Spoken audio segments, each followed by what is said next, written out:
Good evening. I'd like to call our meeting to order and invite you to stand and join me in the pledge to the flag. I pledge allegiance to the flag of the United States of America and to the republic for which it stands, one nation under God, indivisible, with liberty and justice for all. Thank you. Could we have the roll call, please? Yes. Mr. Desai? Here. Mrs. Fryrick? Here. Dr. Hessen? Mr. Robinson? Here. Mr. Sanders? Here. Mrs. San Martin? Here. Mrs. Schrader? Here. Dr. Sullivan? Here. Here. Madam President, there are 8 members present, 1 absent, and one of those present members is online. Thank you. Thank you.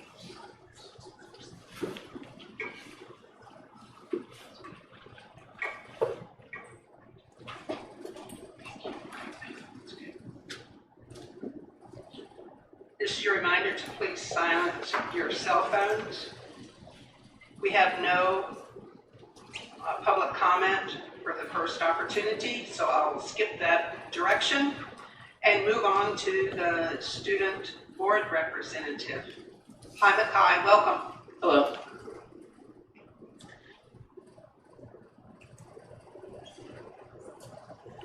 Good evening. To begin with athletics, this past week, the cross-country team, along with the boys and girls soccer team and the volleyball team, all celebrated their senior nights, recognizing the accomplishments of their senior athletes in their final year of high school sports. On October 24th, the football team will also host the senior night, officially wrapping up the celebrations for our fall sports season.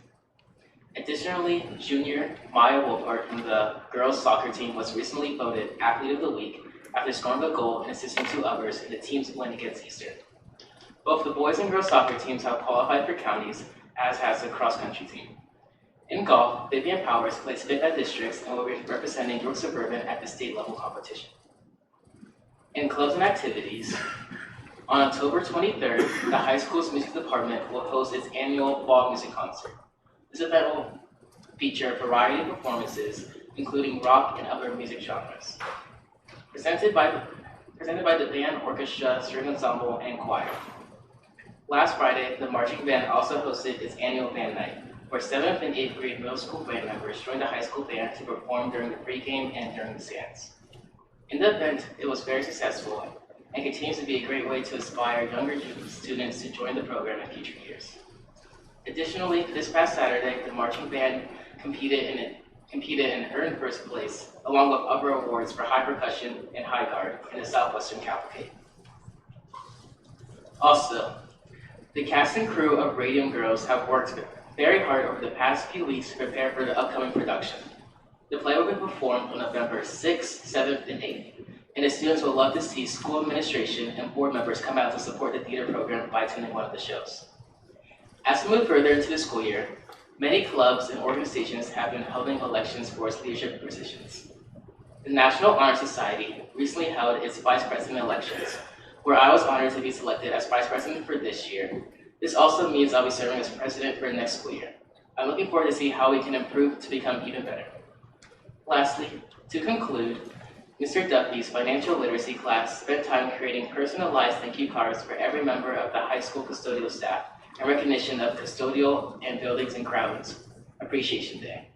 The goal is to show appreciation for the custodians' hard work in keeping our school clean and maintaining a positive learning environment, as much of their work goes unthanked each day. This concludes my report. Thank you. Anything for Mackay? Congratulations. Yeah. Yeah, that's awesome. And did I see that the golf team in its regular season was 30-0? Could that be right?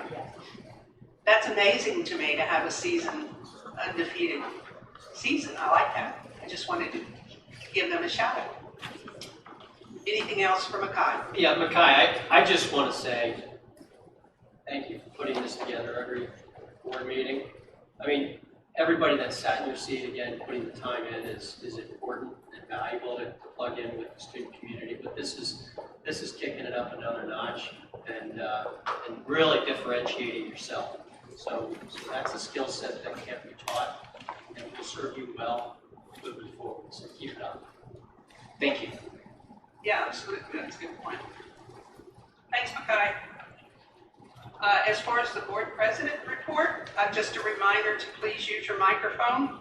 I don't think I have anything other than that to share, so that the stream can be audio can be a tad better if we use our microphones. Moving on to administrative reports. Dr. Krauser, Superintendent's report. Thank you, Madam President. Good evening, everyone.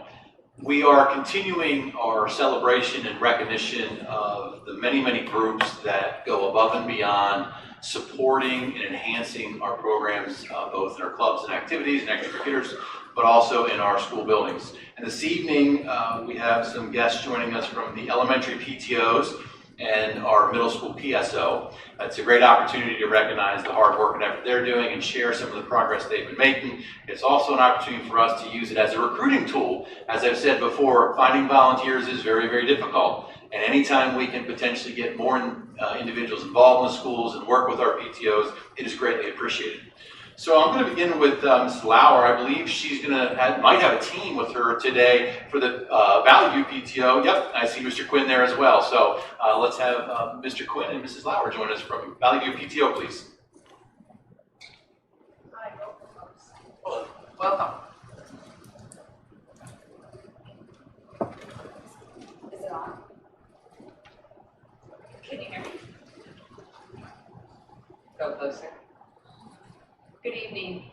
My name is Elizabeth Lauer, as Dr. Krauser said, and we want to thank you, Dr. Krauser, and the entire school board for having us here this evening. My name is Ryan Quinn, and I'm the treasurer for Valley View PTO. So to start off the school year, and this is my second year having the opportunity. Last year I got to participate in this event as a parent. The Playground Pals is a great way to start off our kindergarten experience for our new students to Valley View. We've got Dr. Krauser up there taking advantage of our photo spot for new students as they're joining us. Playground Pals is a chance for students to come in. They get an ice pop. They're sorted by their kindergarten class with symbols, which I think is just so creative. So like if they have a heart, they know everybody with a heart has this teacher, and it's a great chance to meet some new friends. The PTO also did a great job, I would say, of giving staff an opportunity to kind of honor our new logo, and we wanted to give a special shout out to Mrs. Foreman for doing that new logo for us. And we were able to get each staff member at Valley View a shirt with that new logo as a welcome back gift to start the year. Next slide. So in order to support these annual events, the PTO works diligently to raise funds, financial and in-kind donations with the support from our students, parents, families, and local businesses. So as you can see up there, we have a running track in the Valley View School, and this was as of Friday, October 10th, and we have raised $20,975. This morning tonight we are over 22,000. So we just want to thank the Valley View community for your hard work. And as you can see, we've incorporated Dr. Jackson's new hives that our PBIS plan is, and Yellow Hive is in the lead, so shout out to our Yellow Hive. One of our major, if not like our biggest fundraiser that we engage in every year is our fun run. So in particular, the fun run is this Friday. So for all the community members, including our board members, we would really love it if you guys could come out and support that event. That event starts at 9:30. With our second graders, and then each hour we bring out the next grade level so that they can engage in running, walking, skipping, really whatever they see fit. Maybe some dancing might be involved too, as they get a chance to go around the track and celebrate as a Valley View community, kind of the end of that fun run. And Mackay, I want to give a special shout out to the students because you can see them up there as cheerleaders, already tedding through NHS students, and other high schoolers are there to support us, so thank you. Then 1 week later, on Friday, October 24th, we have a book fair, food trucks, our online silent auction, as well as our teacher raffle. So that is from 4 to 7 p.m. And the fun part that we really enjoy is the teacher raffle, and that's because that's the free part. So every Valley View student who comes, they don't have to purchase anything. They can play on the playground, they can spend time with their classmates, but what they are entered to win is a special prize from their classroom teacher. So if you have Mrs. Wise for kindergarten, any kindergartners from her class who come, they get to pull it in and have essentially a beehive reward for showing up to that family fun night. And as you can see on the right-hand side, those are some of our auction items. It will go live this Friday, so please check out that site. We're adding auction items all week.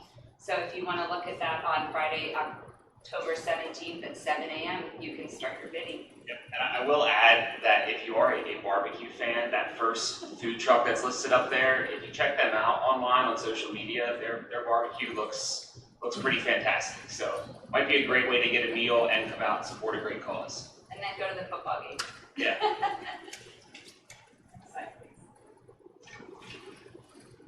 So one of the other ways that we try to just keep our students engaged within the community while also supporting some local businesses and continuing to raise some money for the PTO, which allows us to do a lot of the activities that we're going to talk about on the next slide, are our Spirit Nights. We had our very successful Sweet Frog Spirit Night here in September. You wouldn't be able to tell, but the blonde-haired one up there that's throwing up the peace sign is my first grader. We do not look at all alike, but it has been a really great way to connect and give students just more opportunities to be together. We continue that with a Chick-fil-A night. This year we're going to be asking for parent volunteers where they are able to come out and will actually be helping and supporting at Chick-fil-A, like running people's drinks, being a little more involved and changing it up from what we did last year. And then we continue that into the fall and into the winter with paint nights, just to kind of continue to get students involved. And as Ryan mentioned, the funding that we talked about between the Fun Run and the Spirit Nights gives our students and staff at Valley View various opportunities. We have every classroom, they get to have a visit in the school from Burns Health Center. We do monthly yoga classes for 4 months. Every class gets to participate in yoga. We pay for, obviously, the field trips and the busing, which is definitely the largest part of our budget. Assemblies, as you can see up there, last year we had reptiles, musician, and magician. So we had all 3 of those.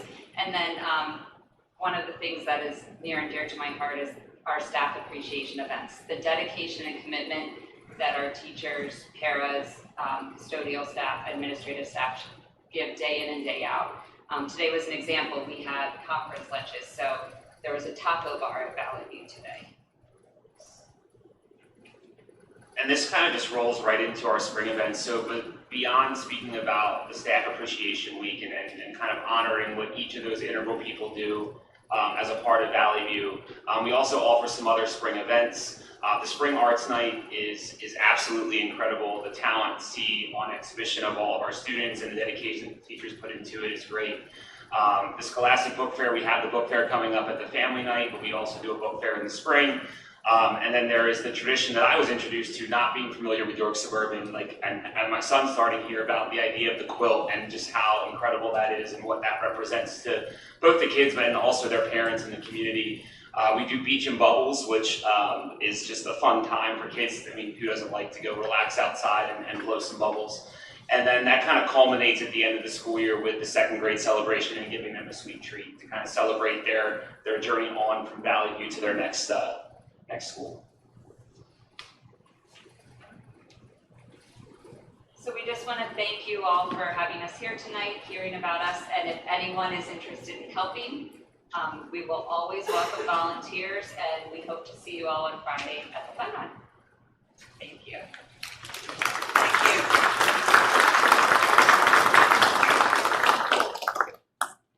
Don't go for it. I think we're going to do Indian Rock next. That's what I was wondering. I was trying to get you before you left. Thank you, Valley View.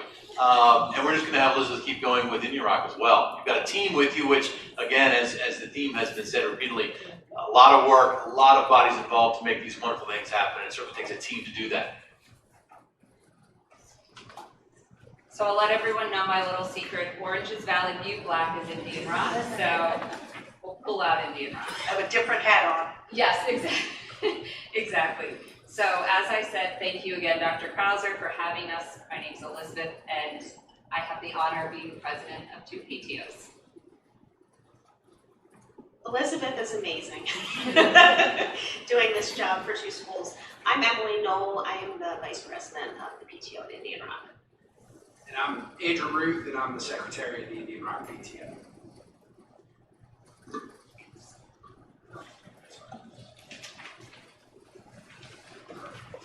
So in August, we welcomed our Indian Rock students, staff, and families to the 2025-2026 school year. So the Indian Rock staff was treated to snacks and donated teaching supplies to start their year. And the students were helped to greet everyone with a chalk walk, and they decorated the front sidewalk with encouraging words and school spirit. On the first day, as students entered the building, bubbles flew through the air as music was played over the speaker for their entrance. Just recently, we had a well-loved event at Indian Rock. It was the Fall Festival, September 27th. We had a nice, hot-ish day. It was a lot of fun. We had good weather, rain held off. We had food trucks. Families could buy cards to play carnival-style games. There was face painting and balloon twisting, and lots of fun events. And we were lucky and thankful to have some middle school and high school volunteers helping us with games, prizes, and just volunteering. So that was wonderful.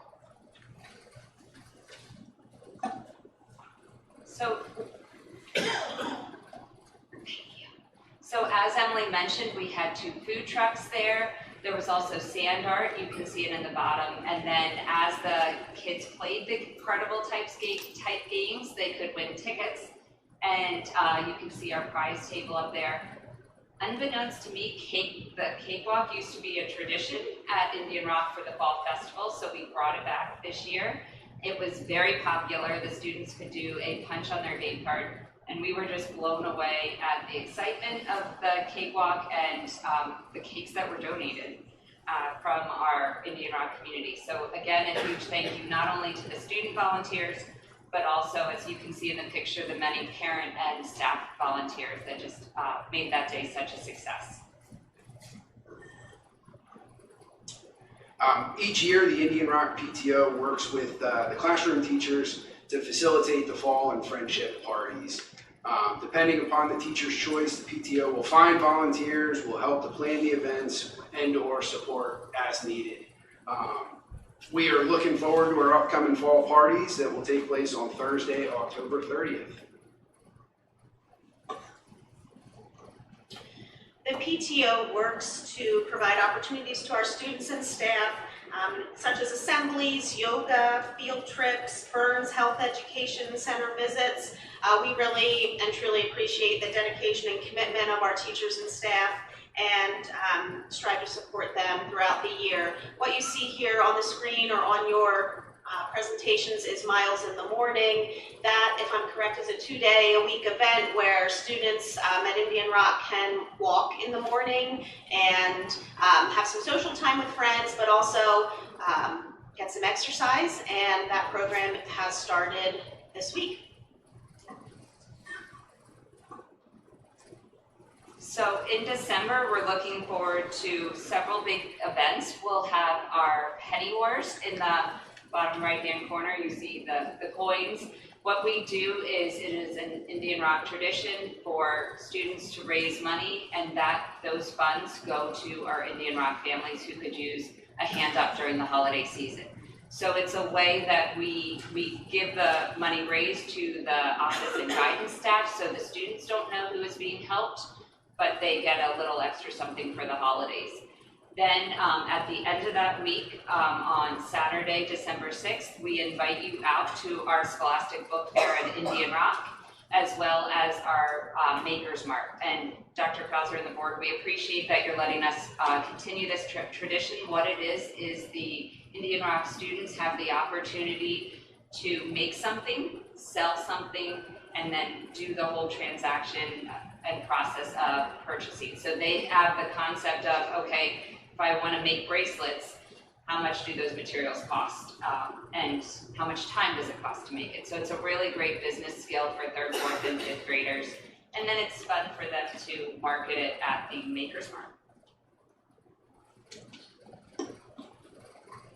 The Indian Rock PTO is grateful to be able to provide opportunities to our students and staff, such as the assemblies and field trips that you can see there in the pictures. Please stay tuned for our upcoming Spirit Nights, assemblies, and other Indian Rock PTO events. In the spring, Friday, April 24th, Indian Rock will have our annual Race for Education. We are looking for business sponsorships and financial contributions. And as always, we invite all of you to join us at that event. And a quick note for anyone who hasn't looked far enough ahead, that is in the middle of PSSAs. So if you need a brain break, from PSSAs, come on out and we'll give you some exercise. So again, we want to thank you for having us out here tonight, and we just appreciate your support.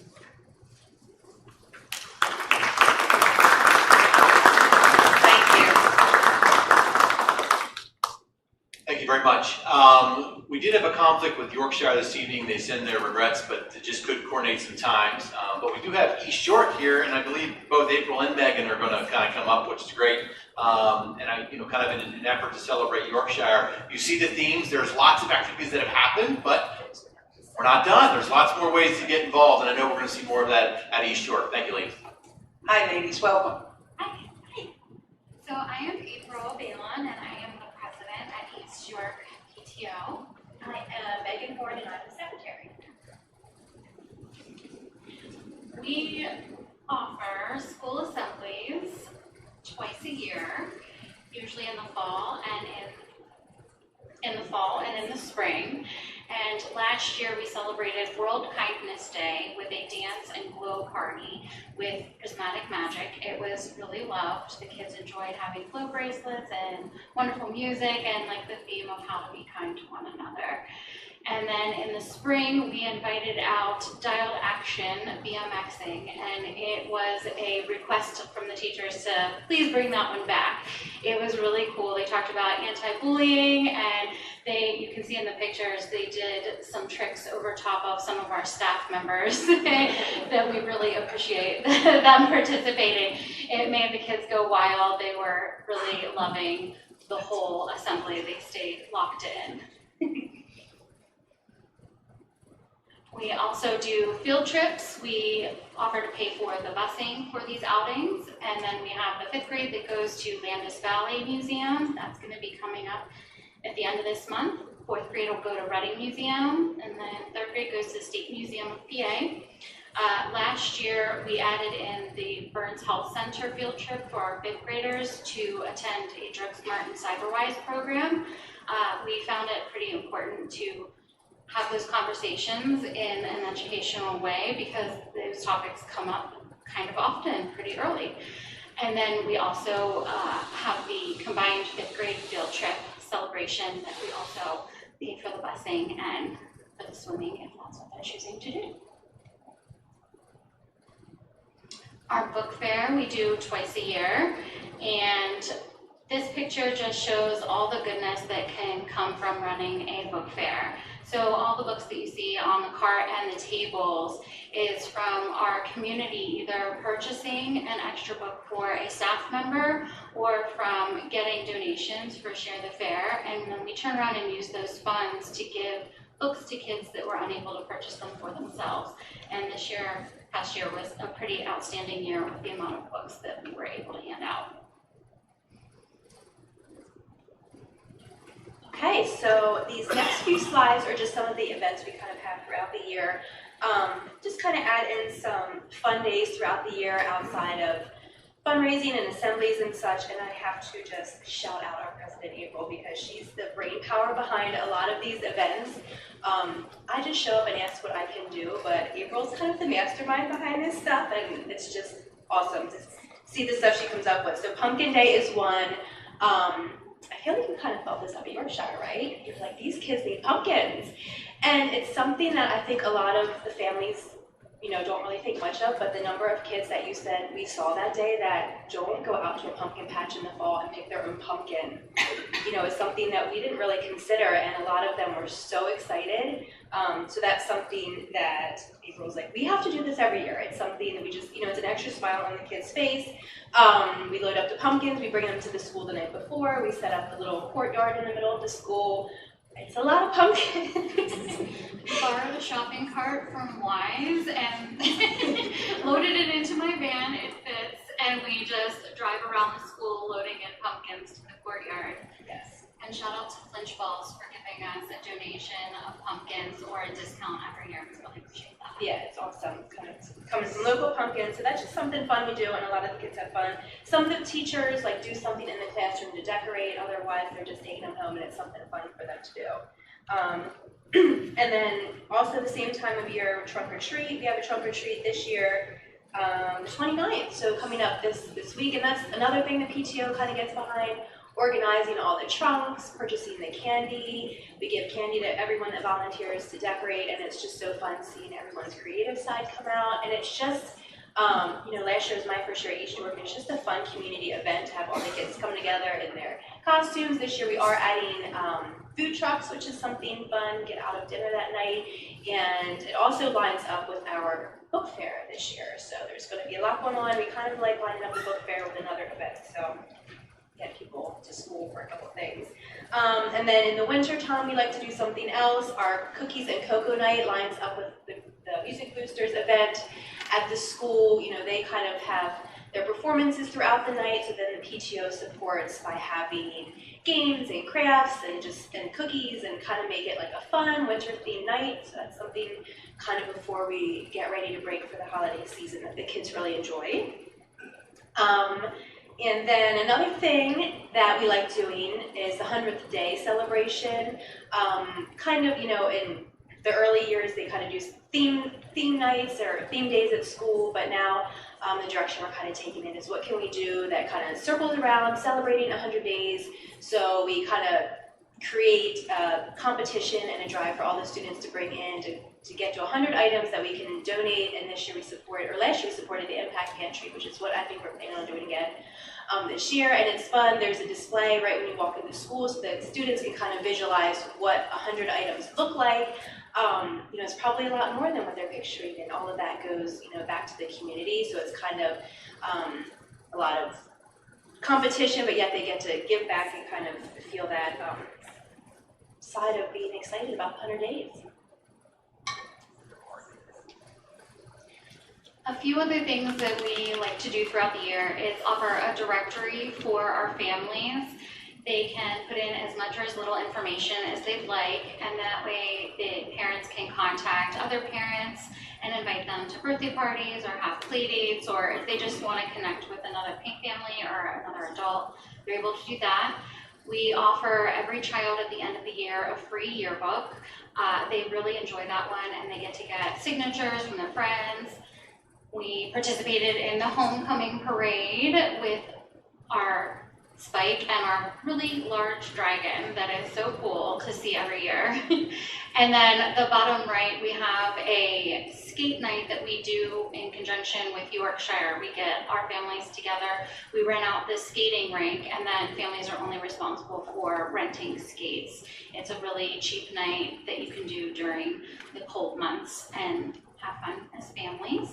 We do the spirit nights also, where you go out to a restaurant and they give back a portion of whatever the proceeds are from that evening.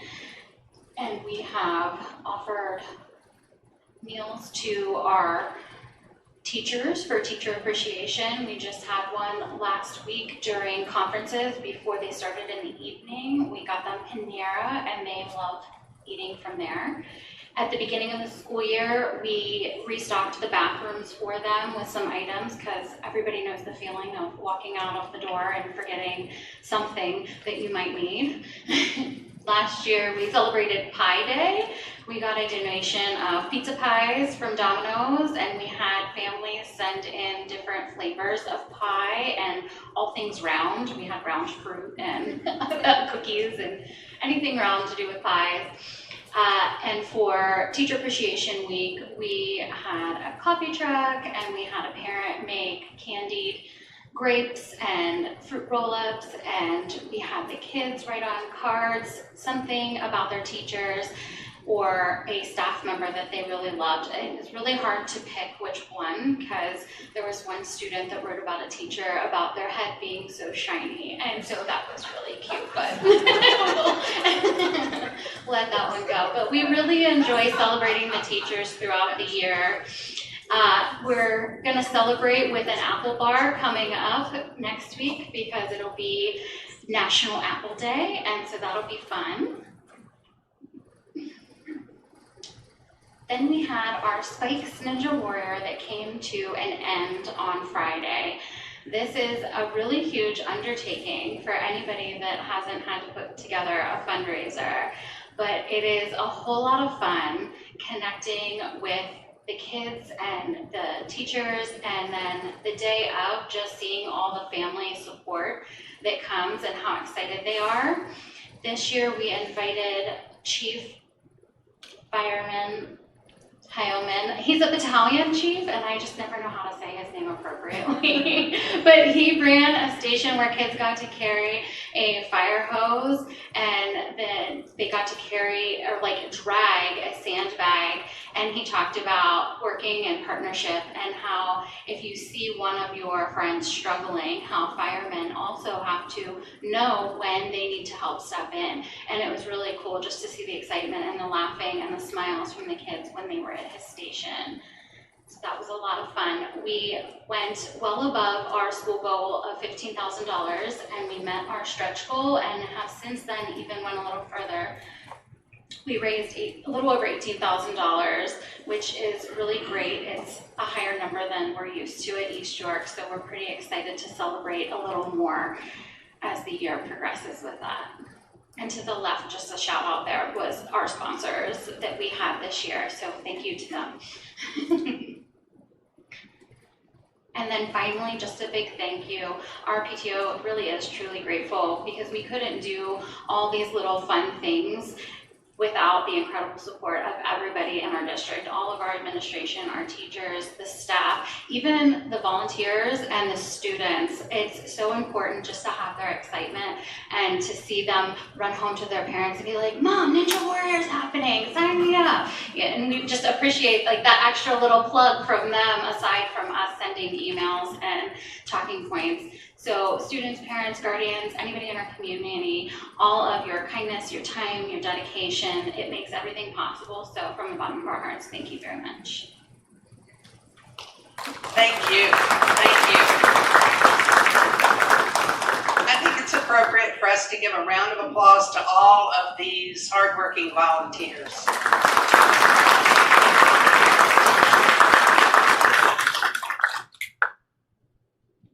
So just, I think we heard many of those themes. It's hard work, it's effort, it's people working together. And we talk a lot about our approach to graduate competencies and how they begin very young and the students develop those competencies, they apply. And I think these are the groups that help reinforce that. What does it mean to be a compassionate citizen? What does it mean to be a well-rounded contributor? What does it mean to be a problem solver?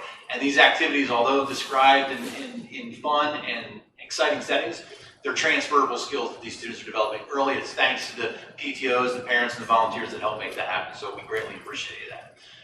If I could just, and thank you all for your efforts. I know what it's like to run some of these localized organizations. How much are each of your groups working with one another is my question. In other words, I see you're wearing two hats as Indian Rock and Valley View, and I see nice numbers here: 18,000 on one side, 20,000 on the other side. How much are you talking with one another about scheduling of events, who you're fundraising from? I mean, we're not a really large district, so are you engaged in that activity at all, or how does that work? And I don't know if anybody is kind of talking about that. Or...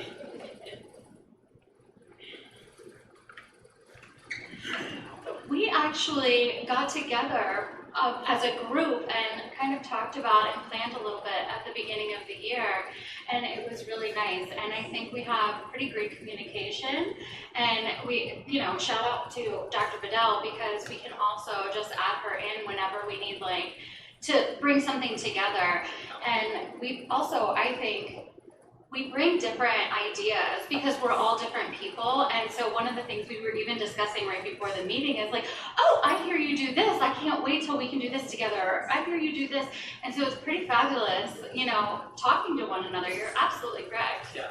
That's great. So we, and to go off of that, we talked about the fundraisers, we talked about how to ask the businesses, and then Dr. Bell actually compiled a calendar. So East York is one side, Indian Rock is the other side. Part of that, I think, is for their sanity, but it's also very helpful to us. So we see that, if there's a spirit night, that's why, the cocoa and cookies is the day before Maker's Mark. So we try to stagger that for the families.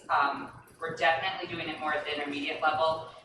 Dr. Krauser's wonderful back to school, I should know what that meeting's called.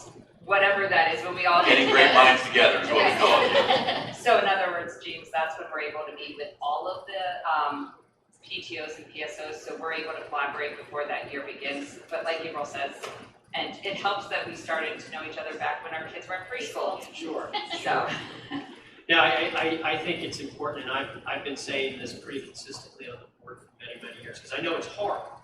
And everybody, you know, that with 3 kids going through school here, when you go to that first night and you've got 12 different hands out, I mean, 12 is that's not the right number.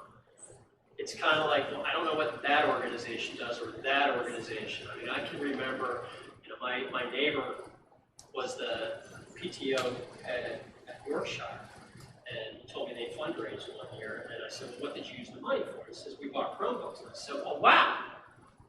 When I was on YSEF and I spent my time there, well, we spent money on Chromebooks as well, and it shocked me that the 2 organizations never communicated at that point in time. And again, as I said, we're not a big district, and when I see these kind of numbers coming up, kudos to you, that's great, but you know, there's only so many businesses in the area, and if they've got Indian Rock coming in one door, and East York coming in another, and Yorkshire coming in another, it might be confusing for business owners as to, well, who am I giving the money to?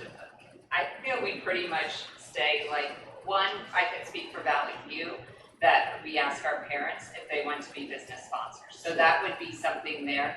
You know, obviously Valley Views is in the fall, Indian Rocks is in the spring, so they're spread out for businesses. But to go with your point, you know, is YSEF talking with the PTOs? That's one of the things that we're trying to work with. Both April and I are on the Dollars for Scholars board. So, and that was something that I brought up at the last parent council meeting, that could we start having a communications calendar of the spirit nights, of the other things. And I think, James, if you start following some of the social media pages, you'll see that, and that's where we are able to collaborate on that front as well. Good. I'm happy to hear that. I mean, I'm happy to hear you're communicating. I'm not so happy to hear that, and it's not your doing, but that the connections haven't been stronger over the years, because I know it's been a message that has come through loud and clear from the board. So I actually remember you saying this about 3 years ago when I was on the board at Yorkshire, and that is actually one of the reasons that I started making that connection with the Impact Pantry. Was like, you're absolutely right, there's a little more that we can be doing. And so I do remember that conversation, and I do appreciate that you bringing that up, because if somebody doesn't say it, then we don't know that there's that missing link.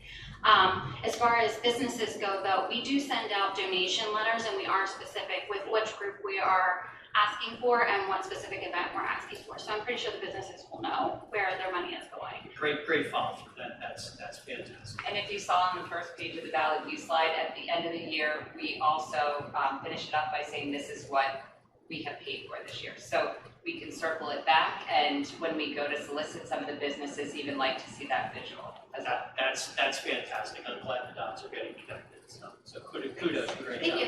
Yeah.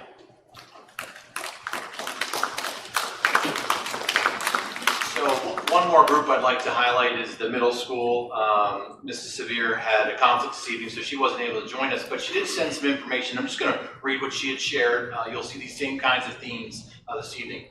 YSMS PSO functions slightly different from the parent-teacher organizations in our district's primary and intermediate schools, because our students have the opportunity to join the middle school student council. The student council comes together to represent their peers, become mentors, leaders, and have opportunities to make decisions. It's important for the parents and administrative staff of the PSO to guide, support, and encourage our students to make positive, impactful decisions. Therefore, this year the PSO decided to move our meetings to a more convenient time so their student council representatives can participate more in the meetings.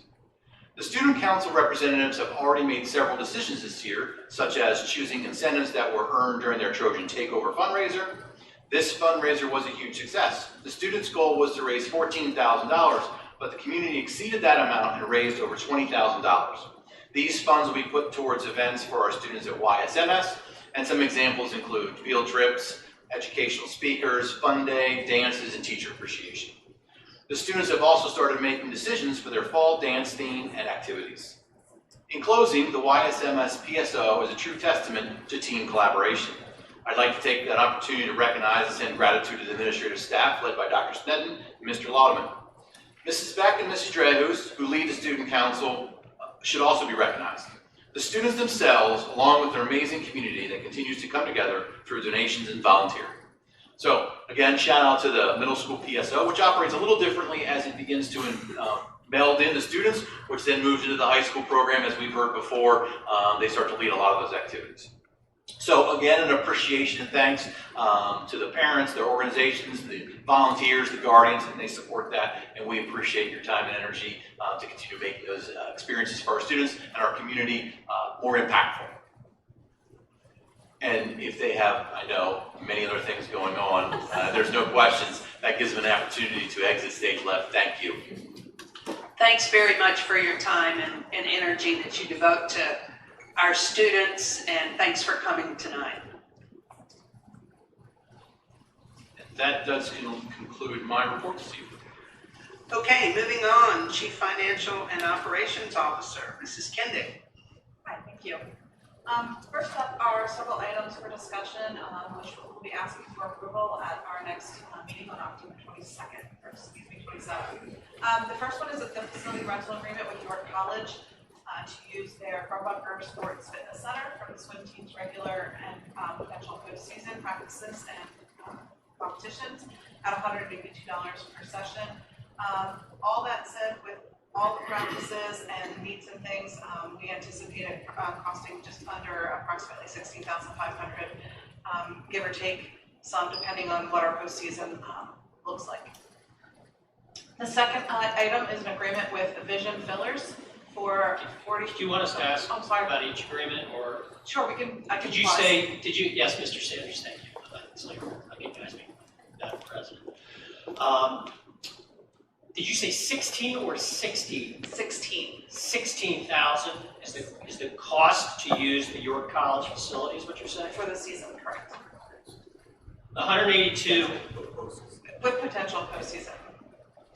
All right, help me understand that math, because it's $182 an hour?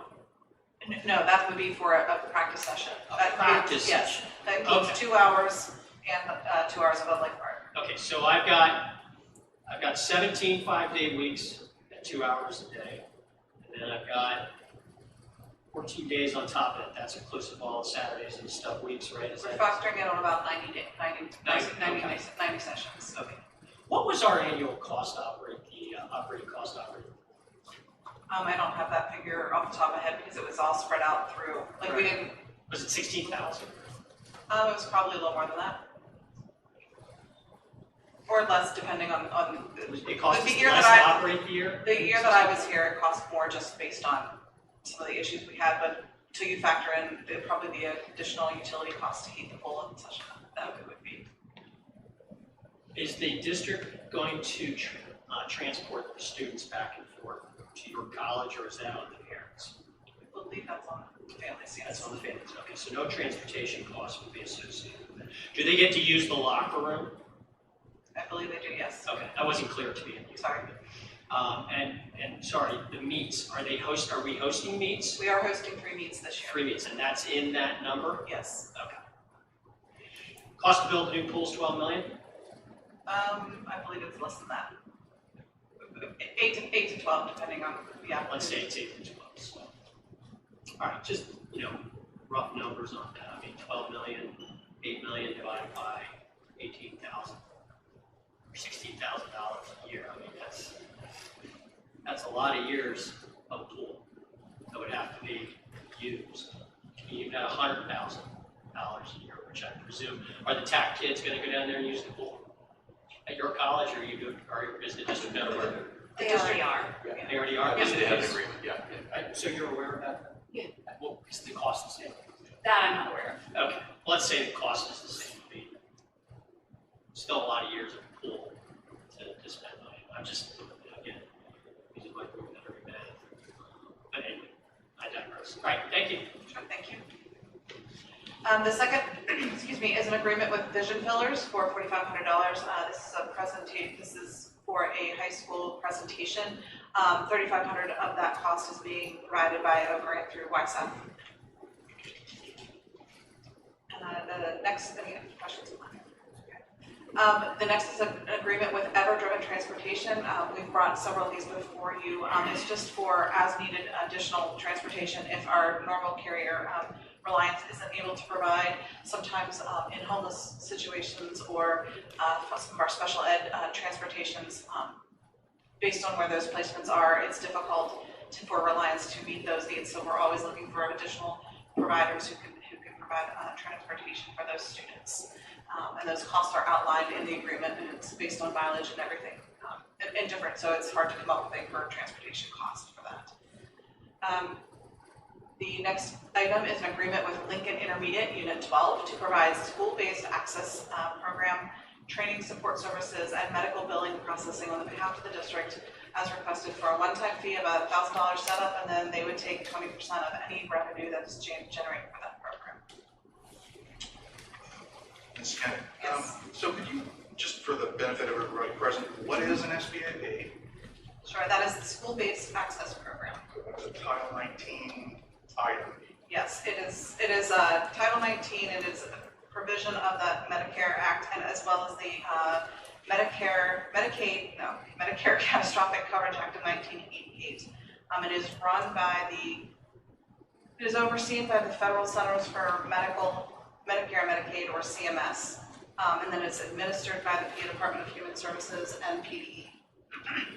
So who is it, at least in the context of suburban, who is a typical program beneficiary of an SBA? So any student that is Medicaid eligible could be a beneficiary of, could drive out those funds for the district. And what it is any student that is Medicaid eligible, and the parents must give permission for us to bill it, but any of the services that they receive, such as OT, PT, psychology sources, their PCA, speech language, any of those, we are able to bill, and then the federal government reimburses us, and then we are able to use those to provide, again, additional, it must be used with special ed needs.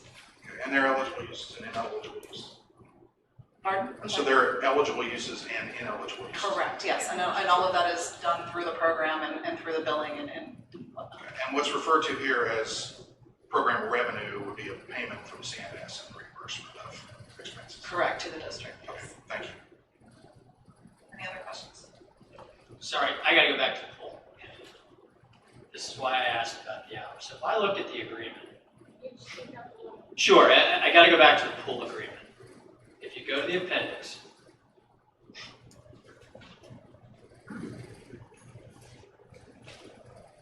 is there a way to click it open so the public can see, please? We go to page 7. Okay. West Campus hourly fee. Then I see 2 hours. Is it $75 an hour, or is it $150 an hour? 75. It's 75. Okay. Maybe it's confusing at first, and I had to get clarity on Okay. All right. I just wanted to make sure that the numbers were right. I came up with 36,000. You're saying 16. Okay. Cool. Thank you.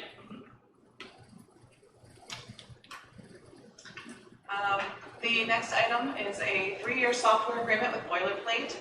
This is for a web-based HR onboarding system. If we were to put this in place by November 1st, they would give us a cost of $1,000 for 6 months, and then we would renew on our fiscal year in July for an annual cost of $2,500. We currently don't really have a robust onboarding system that's all in, online. We use a system that we also use for our healthcare, but it doesn't have a good document saving system. We found that out when we transitioned this year and had to print everything out because it wasn't going to transfer over to the new system. So Boilerplate would allow us to do that and just help us have a better record of onboarding and help with onboarding, be a little more seamless. I'm having trouble with my words tonight. So that's that agreement.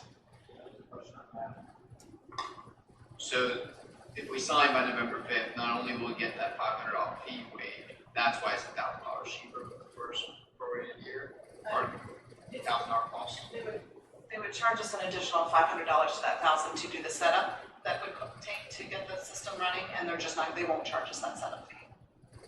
So we'd be saving an additional $500 that they would have charged us. And it's cheaper for 6 months, less than half. And just to clarify, the HR onboarding portal system that was used prior, what was it? We used Employee Navigator, which we do use for our health insurance renewals every Okay. year, but it wasn't quite as robust as this program, and the document systems that store some of those onboarding documents weren't able to transfer. We stayed with Employee Navigator, but we changed who our broker benefits provider was, and they still used Employee Navigator, but they host it, and so we changed over. Those documents didn't roll over, so we had to open them up. So with this new system, will this, outside of this cost save, will it also reduce the staff hours? It should, yes. Okay, is there a number around that? Do you know what that? I have not checked with our HR department to know exactly what her hours are on that, but I do know it should, I mean, based on what, we all looked at it and based on our conversation, it should save both the HR person's time as well as our employees when they onboard time. Okay, so the savings is more than what we're looking at here. Yes. That's what I'm getting at. Yes. And we also hope for user experience too, for those soon-to-be employees as they're using the new portal for ease of access, to ensure that onboarding transition is a better experience. Economics 101, Dr. Salk, right? Correct.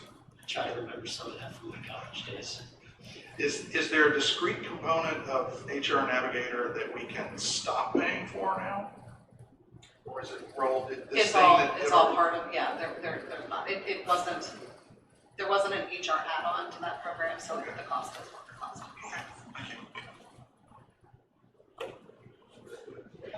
Is that an opportunity cost?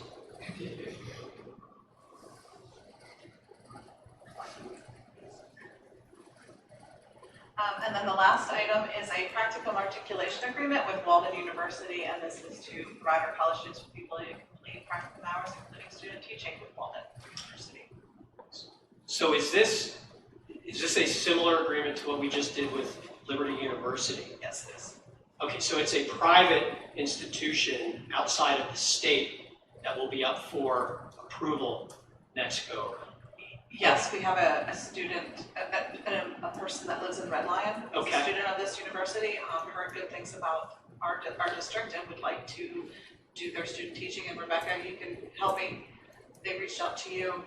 Correct, yeah. Walden University reached out to me, or well, to us as a district directly, got followed to me, and I started looking for a placement.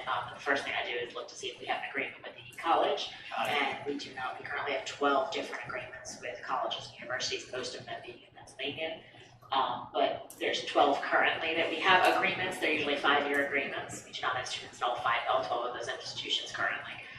But if I notice that the college is not on the list, I will not find a placement for them until you all approve the contract, so. No, that's great, because I believe last meeting we had one board member with concerns about a private out-of-state provider such as this, and I just want to make sure that we're looking at apples to apples here. Thank you. Along those lines, Dr. LaFave, could you clarify for me, this is a university in Minnesota, Correct. and it's an online program? This particular program, I believe most of their programs, I'm not sure if they have any face-to-face programs, all the ones I'm familiar with are online. This student is enrolled in an online program. To be frank, a lot of college students are looking for online opportunities these days, and I can tell you we recently hired somebody that came from the Walden program as well, so we are seeing more and more teaching candidates looking for online opportunities.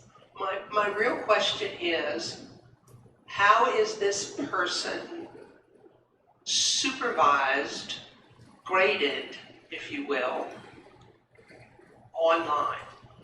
So each agreement is different. I can tell you for Liberty University, we were required to have a on-site supervisor. It's one of our We were required. Correct, that was part of that. So before I even came to this board, I made sure that I had somebody on staff, in this case, one of our administrators who was interested in doing that, serving in that role, in that capacity for this individual. So that's different than the co-op Correct. teacher. If I'm an English teacher and she or he is my student teacher, this is an administrator who grades this, okay. Yeah, for Liberty University specifically, as well as the cooperating teacher as well. Walden's is a little different. They don't require an administrator here. It's more that cooperating teacher working with that supervisor through the college level. But they do a Pennsylvania local person that works for Walden University here that can come out on site.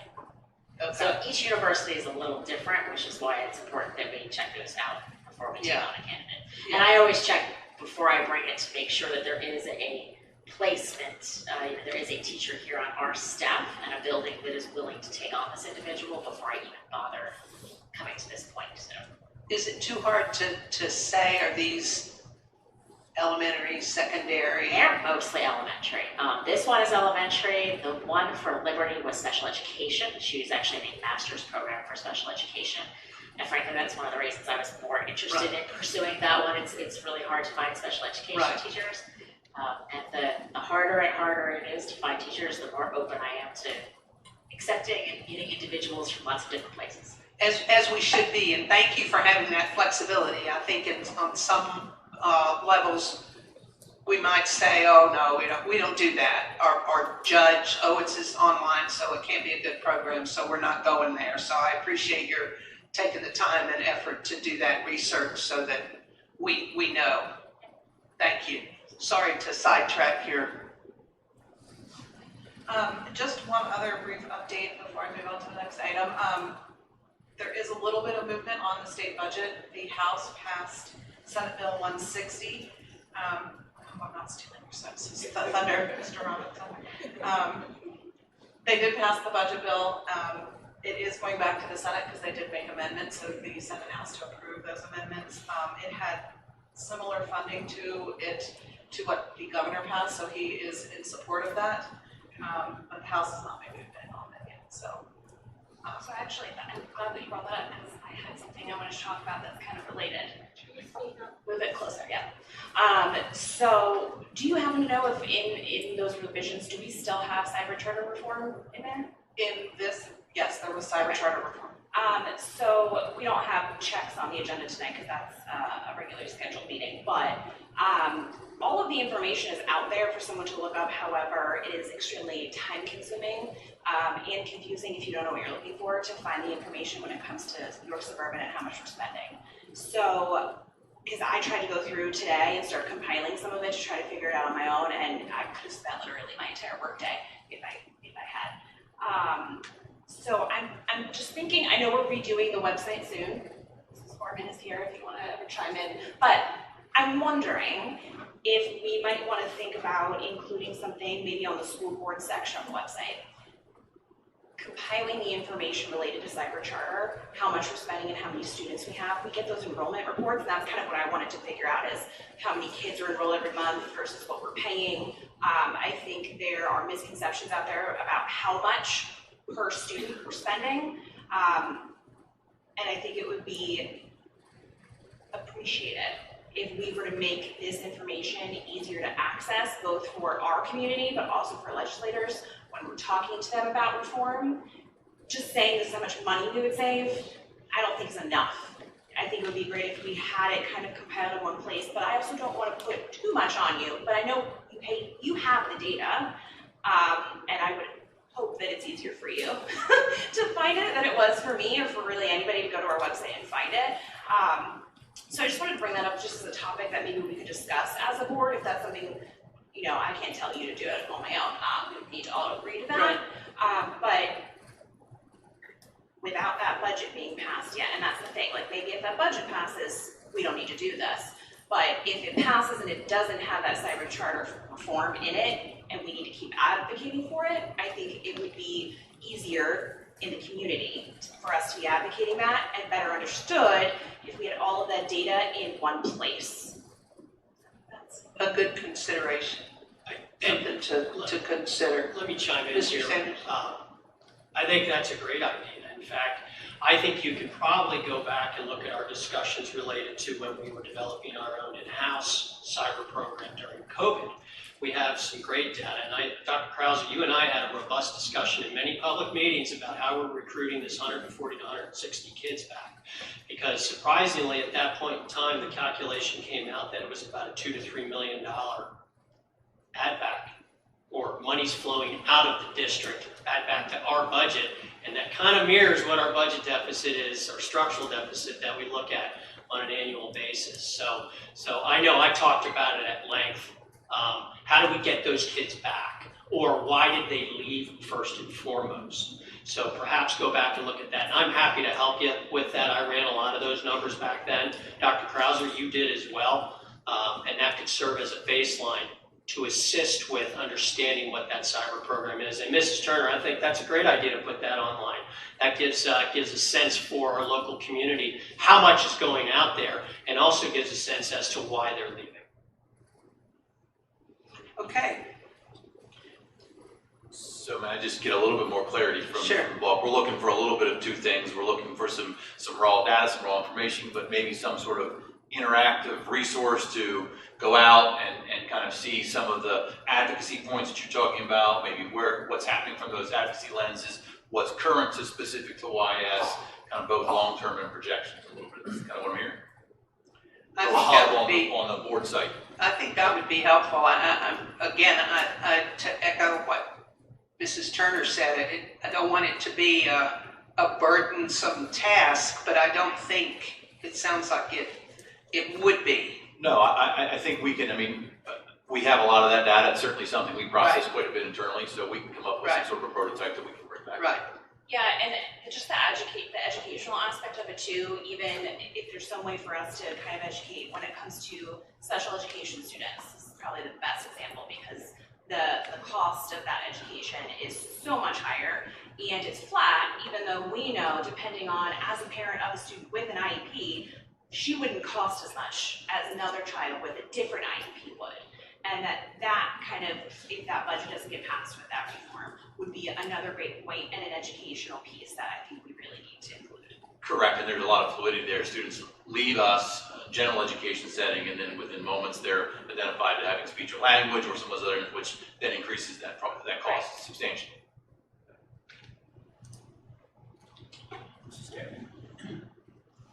Just want to make sure I heard you right. There was some forward motion on the budget today. No, actually, I think it was last week that they passed, the end of last week, they passed House Bill 160. I think it was the 8th, something I saw, and I'm guessing there, that was the last day both House and Senate were in session, so the House passed it and moved it to the Senate, but they're not coming back until, I think, the 27th of October. A lot of work to do, it's kind of Thank you. Sure. Yeah, just a couple of quick observations. One, in terms of students leaving the district for cyber, correct me if I'm wrong, Dr. Krauser, folks, families, students are fairly extensively interviewed on their way out. So I don't think that takes away from Mr. Sanders' point at all. It's 150 kids times $14,000 something a year. Somebody in the cabinet ought to have that as a bright line. This is like 90% of my job is getting those kids back or keeping them from leaving. So no disagreement there. And if I may comment on that, that's a great point. We do that quite extensively. We actually do that quite a bit to the cyber charter schools, and they're quick to respond. Actually, we just got notification. So as soon as we begin to ask questions, they're quickly responding back to us saying, it's not within our right to do that. So you're exactly right. It is a process that every building administrator does for students that we are engaged in the process. There are students that just randomly disappear, and then we receive communication. We then attempt to follow up and try to engage in those conversations. Yeah. And the only other observation I would make, and I wouldn't want this to be lost in all the back and forth conversation, Mrs. Kennedy, thank you for coming to us with 72A5 about a system that is not serving you or your staff. I have said it, I know others on the board have said it. Turnover in the Provar building, whenever and wherever it occurs, is a problem. And if there is ever a situation in which you feel like the systems are running you, not you running the systems, or the same situation with your staff, all of whom we value as as professionals who understand their jobs. Thank you for bringing that to attention, and please continue to do so. I can't take the credit. I'm gonna give a shout out to Felicia Stanley. She came to us when we were all doing this, and she had seen this. We actually looked at several different systems as a team, but Felicia is the one who said, "Hey, I think we can do this better." So kudos and thank you to Felicia. So next meeting, I will be bringing a budget timeline to the board to just review. so that we can at least start the new process for the 26-27 budget. Anything for Mrs. Kindig? I have one more then. Oh, you want, I'm sorry. That's No, okay. no, you proceed. And so now we're going to go over the York Suburban Intermediate School bidding results and alternate recommendations. So Mr. Seth Wentz from Crabtree Bourbon Associates and Mr. John Michael from Panavia are going to present that to us.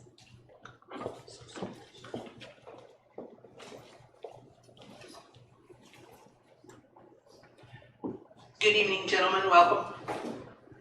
Good evening, thank you. There we go. Good evening, thank you. Okay, next slide, we can go to the agenda. This evening, we're going to be going over the bid results, which we reviewed in the last presentation, but we'll go into a little more detail. We'll talk about alternates, what they are, and how they affect the project, and the recommendations as reviewed with the administrative team. And we'll cover some township updates on the approval process and critical dates. So next slide, please. So the image you see at the top there, that is the image from the last board meeting. It has the Act 34 construction cost on the left-hand side, and it has the bid results as presented previously on the right-hand side. In that last update, we were 1.25 million approximately under budget based on the Act 34 construction budget. At that last meeting, we were still going through the post-bid analysis. We wanted to make sure that every low bidders that were received, we were making sure that they had all their bonding, all their certificates, all the information that was required before we posted who was the actual low bidder. We have verified all of those. We have gone through scenarios to make sure alternates received or accepted would not change this makeup. And based on that analysis, it appears that the general contractor would be ECI Construction. Both the HVAC contractor and plumbing contractor would be Myco Mechanical, and that the electrical contractor would be Fairfield Company. Next, please. So the bulk of today's presentation is going to go over alternates. So the first question is, what are alternate bids? An alternate is a portion of the project that is pulled out separately for the purpose of pricing. Contractors are required to submit a cost or no cost associated with that in their bids, and it controls a portion of the scope of the project. This can be a physical scope of the project, it can be a material switch out, it can be a difference in the means of construction. So all of these can affect the price, and sometimes it's the decision-making process that either you would like to make a decision earlier in the project, you feel like you don't know how much that cost impact is, you want to be able to pull it out separately and make that decision later. So alternates can be additive or deductive. So it can be added to the project or credit back to the project.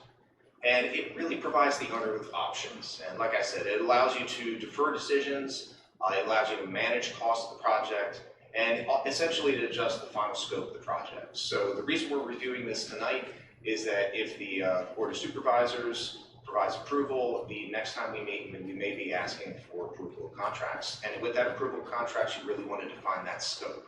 So that's that point of that third bullet point. This really defines scope of the project. Now, in the intermediate school bid, we did have 10 alternates, and we're going to go through each alternate individually. Next slide. Any questions on alternates and the purpose of them? Okay, next slide, please.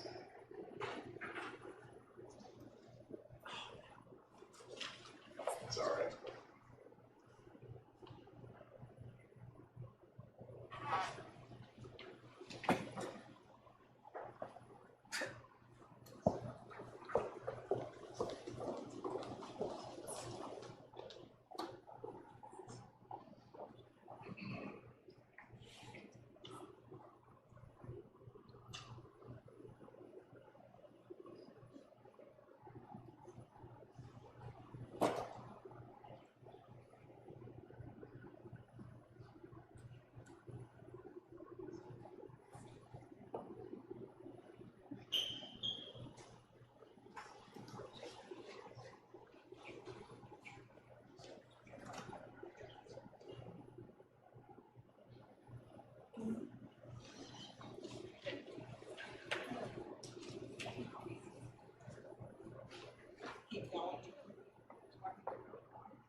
let's just proceed. Hopefully they can get the bugs out. Okay. Thank you.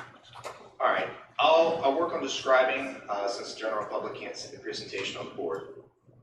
The way we have the slides set up, we do have two alternates to consider per slide. I will start with the first one. It's called unclassified construction. It is affecting 3 contracts. It's the general contractor, the plumbing contractor, and the electrical contractor. And you have, essentially in construction, you have classified and unclassified construction. Classified construction is used by the geotechnical report. The contractors use that report to determine how much they're going to have to excavate, what they might expect to see in the soils, and it really kind of classifies that, which is why it's called classified construction. It means that they're only responsible for a certain scope as identified in the geotechnical report.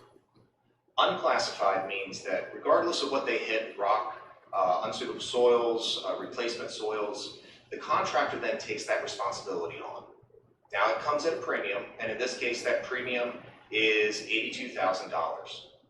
That $82,000 is essentially an insurance policy. Now we have gone through the process of providing the geotechnical report to the bidders. Bidders have digested that geotechnical report, but remember that report is only as specific and accurate as the points that those scores were taken out of. So at $82,000, this is a very good value for avoiding potential downfalls that could result from unsuitable soils, rock, any of those items that you might hit. Now remember, we know what we have seen under the surface of the soil, but we can't predict what we haven't seen under the surface of the soil. As far as the value, and I'll lean on my partner here, John at Padavia, as far as the value, the $82,000 is extremely reasonable when compared to other bids we've recently had. And a recent smaller project than this construction project, and this is for a CTC I'm working on, they had, I think it was $120,000, and at the time that was considered a very good price. So $82,000 is extremely reasonable. Is there anything you'd like to add to that? No, we would agree. We got good numbers in for the unclassified and feel like it kind of mitigates the risk. We see projects that you run into veins of rock or unsuitables, and it can get incredibly expensive very quickly. So we would agree. The $82,000 seems like a responsible alternate to take. So question, does that mean that it's capped at 82? It's capped within the scope of the unclassified construction. That scope, we have it spelled out there, includes 24 inches below bearing depth. So there are limits to it, but it's within that range. Thanks. Any additional questions on unclassified? All right, the next alternate, that was an alternate add for the unclassified. The next one is an alternate deduct, which means this is money that goes back and gets deducted from the total cost of the project if accepted. Alternate number 2 is the second floor learning labs, and that would affect all 4 of the prime contracts. And just to describe what this is, off the main street in the floor plan, there are learning labs on the first floor. In the base bid, we included learning labs on both the first floor and the second floors. Because there was concerns about how much this project is going to come in at, we were trying to leave levers that can be pulled to reduce overall project costs. One of the items that could be realized is that first floor learning lab with the second floor stacked on top. That second floor would not happen, essentially. So if this was accepted, you'd have a first floor learning lab that would be 2 stories high. It would have a revised ceiling layout, revised light layout, revised mechanical. It would not have that second floor in it. If this is accepted, if this is not accepted, if it's rejected, then what you receive are 2 learning labs. One on the first floor, one on the second floor, stacked on top of each other, single-story spaces. So it's not the volume of the building that changes, it's really the amount of floor space that you have on the second floor, that second floor template. These learning labs, and your administrative team can talk about the specific use of them. They are 1,600 square feet each, first floor and second floor. So a total of 4 of those, and they are used for co-teaching opportunities in large group instruction. And beyond the scheduled instructional capacities, they do provide the opportunity for growth and expansion if ever necessary. It provides that space that we can use in collaborative spaces And if you recall, Dr. Furman had mentioned a little bit about that quite a bit early in the process. So after discussion with the administrative team, the recommendation was to reject the credit of $301,000 for that. Mrs. Frymer? See, okay, you're gonna reject that, which means. Use your mic, please. Yeah, we're gonna reject that, which means we're gonna So- put it in, I'm making sure. It seems like it's a double negative. Yeah. All of a sudden, So- that was the reason. So to clarify, the base bid included all 4 learning labs. Okay. So if you wanted to reduce the scope of the project and get a credit, you could remove 2 of the learning labs by accepting that $301,000 credit. Okay, I'm glad to hear we're gonna use all the learning labs, because that's what they've been telling us, that we need space for Right. collaboration Correct. and group Yeah. this and that. And the value engineering on that is if you ever need it, it's going to be far more than that to try to bring it back in. Yeah. You wouldn't do it, okay, thank you. All right, the next one to discuss, it is GC3, so that only affects the general contractor prime contract. This was really to add some site furnishings inside those courtyard areas. This school was laid out with 3 educational wings, creating 2 courtyards, outdoor classrooms for lack of a better term. And right now in the base bid, this is a add alternate, so it would be added to the contract scope. In the base bid, the project is basically a paved concrete area that's blank canvas to be used and approved. The alternate here, and now we have it up on the screen, the alternate here is to add loose site furnishing to those areas. You can see the example there, that was what was included in the alternate bid. They're reconfigurable kind of modular units that allow for kind of teaching stations and configuration by the staff for student gatherings. We have 4 groups of those, 2 in each of the courtyards, and that came out to be $65,000. Now again, this was held as a separate item. It's not necessary to complete the construction project, but if it came in at a reasonable price, it could be accepted. After reviewing with the administrative staff and the principal running the school, it was decided that that is not worth the value of $65,000, and that the principal actually has other motivations and other inspirations she'd like to try and realize there to create some cultural items. I don't know, Dr. Bowser, if you want to elaborate on some of this communications. Correct.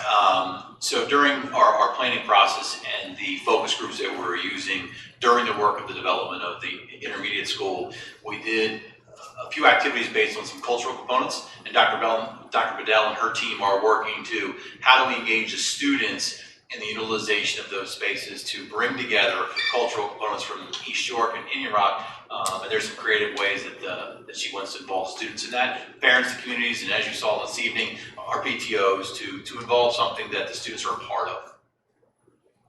So just to confirm, we're taking this out, so the additional add isn't there for 65,000. So that extra cost, where would that come from? The alternative, if the principal is deciding to furnish the space. The principal wants to use it for other purposes, he indicated, so how would we pay for that? I think is the question. Correct. So at this point, we were assessing, first of all, the value that we saw in that price wasn't going to be that high. So, correct. So we started to back that out and say, what does that look like? And how do we roll that in potentially some of the budget applications at the building level to move it forward? Thank you.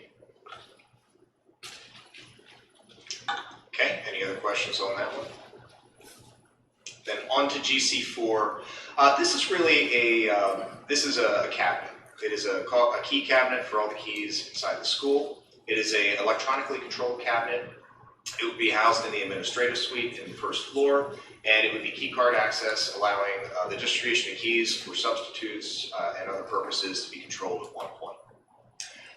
This was actually this was bid as part of the door hardware package. We did have it pulled out separately. We did some deeper dive research into what was proposed with our door hardware consultant, and we did realize before it went out on the streets that this was an expensive component.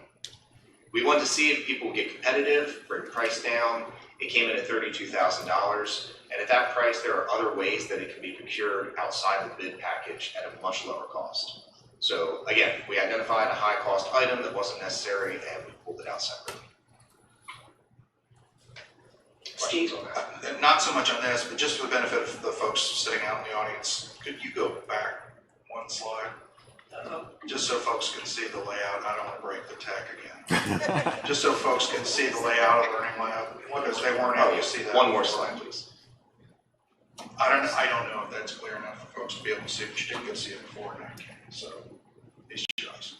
Yeah, and that for reference, as you're looking at it, that's 1,600 square foot co-teaching space that would exist on the second floor as well as the first floor in 2 locations. So we double that. It would be double that on the second floor, and there are 2 in the base bid. All 4 of them are in the base bid. This would be a credit to take that out on the second floor. And I wanted to clarify with regard to the key cabinet. I agree, it seems like a astronomical for a cabinet to keep keys in. But that brought to mind, all the rooms, all the doors are going to be card access, yes? No, not necessarily. Not necessarily. So in the classroom wings, we do have card access going into the secure points for each of those classroom wings. Now remember, this is a Main Street corridor with secure checkpoints that secure points that get you into those classroom wings. Once you're beyond those classroom wings, there are integrated lock sets that you're able to secure, and you're able to see from the inside with indicators that it is in the lock position or unlocked position. So that's one of those comforts for a teacher, and you've been in a situation, I'm sure, where you try and lock a door, but you have to open it, go on the outside to make sure it's locked. This has indoor indicators. So they will have to lock the door in an emergency drill situation. That'll be part of the procedure, but they'll have the confidence on the inside to know it's locked as soon as it is. Okay. And from a safety protocol, that also assists with this age group of students. Clear indicators, students can see it by color. Everyone in the building can be aware of that safety factor at the classroom level. Right, well, that's one of the advantages to new construction is all of this safety that we'll be able to benefit from, and I just wanted to clarify. So if I have a second grade classroom, I'm gonna have a key as well as a card. Yes.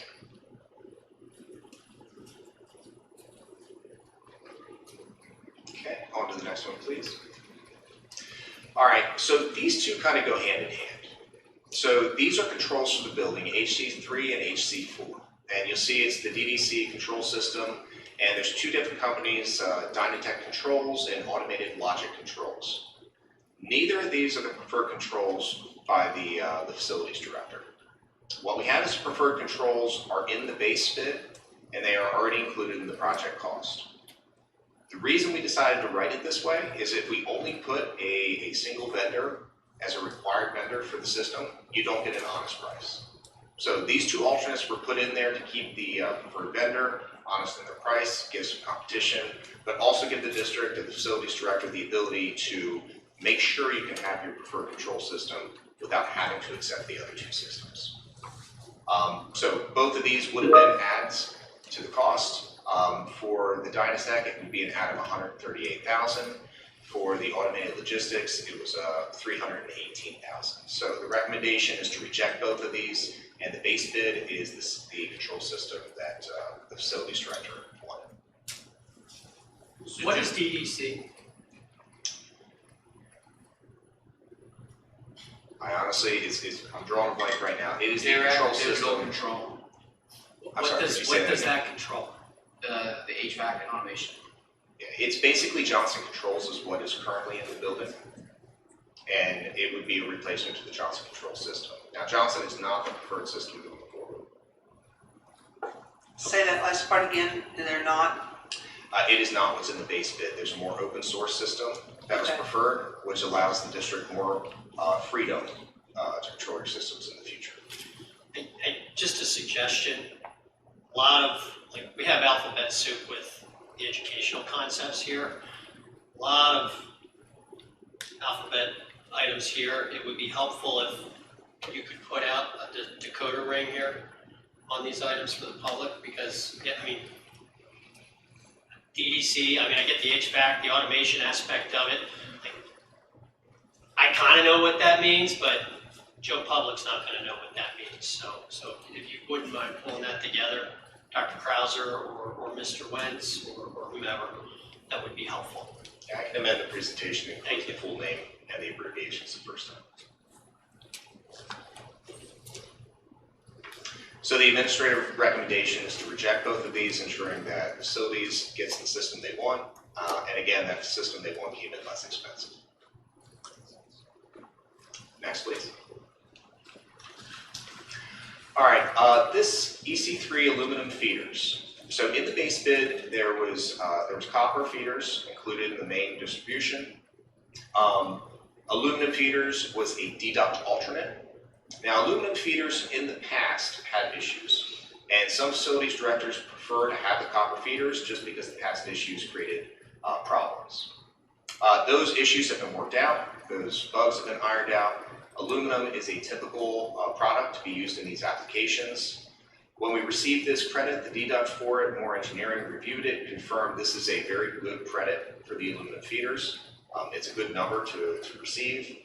And we did talk to also our partners over at Fidavia. John can weigh in on this one as well as far as the commonality of it in projects that are being accepted. So are these is this where the wires are being run?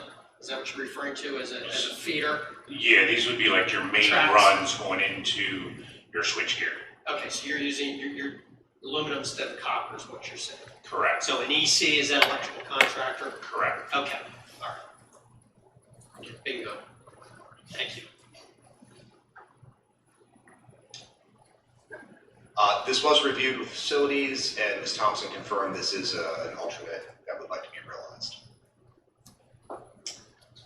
Moving on, electrical contractor alternate 4. These are for HDMI and USB outlets. These are specific to classroom spaces. It's a direct run, a hardline connection from the teacher station to the boards. We had gone over this with Mr. Henry during the design process, and it was one of those items that it would be a nicety to have, but we were interested in what the actual cost impact on the project is.